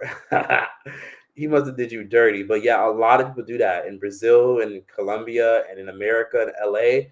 A lot of people get those little sticky veneers that they stick them on their teeth. You know, people will sometimes pay almost $1,200. They'll pay for those stick-on. They'll get a bunch of dental glue, and it's like sticker veneers. And then after eating and after like your teeth start to like, get enough plaque build up, they start peeling off and flicking off and falling out. And now your teeth are uneven colors. So yeah, that's very common because people want to have pretty teeth. But yeah, if you can't afford real veneers, I don't know why people even get this little press-on veneers. I've seen special relationships between African women and Chinese men exploited for clicks and views on TikTok. Yikes. Eritrean food is incredible. I need to try Eritrean food for sure. Hey, Cookie Monster. I haven't seen you in a while. I think the Speed Kid has a Neuralink implant. Maybe they cloned him. Those FBAs are Ooh, let me not go there. Africans and Chinese are the same people they put on the show about abuse to get our sympathy and money. Same people they put on this show about abuse to get our sympathy and money. P. Diddy's X tape leaked. I'm not surprised. I knew it was coming. I'm telling you, it's coming, and there's more coming. I know I saw somebody post it, and DJ Vlad had his watermark on one of them. I know it's coming. I know right now there's a bidding war. I'm sure there was a bidding war for months. I think the guy was just waiting for the highest bidder.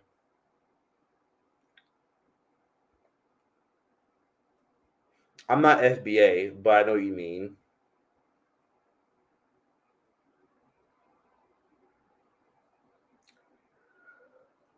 Talk about the Cambodia and Thailand issue. I don't know much about that. It's Asians mainly. Chinese people going to colonize parts of Africa. I would love to hear what Africans have to say.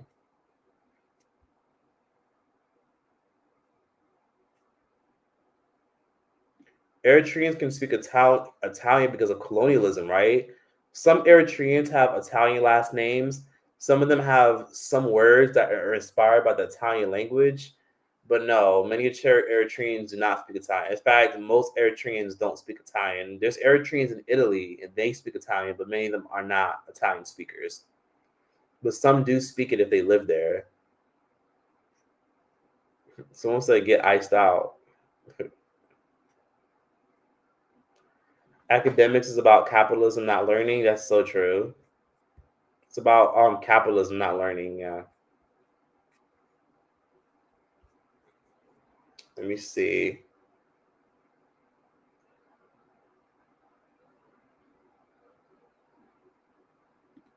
That totally happens in Africa. Some kids in Africa fake being poor to scam Americans.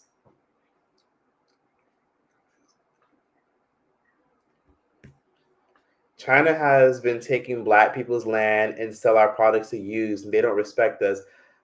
I find. Yes, some are great, but it's what I experience. Good perspective. That's crazy. But yes, I've been on here long enough. I'm definitely gonna get the hell up off of here. Thank you guys for all the love and support. I appreciate everyone that's like commented, showed love, has been positive, and just overall has been really kind and nice. You guys are really thoughtful and kind, and you guys have really great perspectives. And some people kept suggesting that I do call-ins. I will definitely do that very soon. You guys suggested I see a fucking eye doctor. Okay, sure, I will definitely do that very soon. I know some of you guys just got here, watched the playback. Shout out to everyone of you guys watching at work. You can always you can always watch the playback or give me suggestions of what to talk about.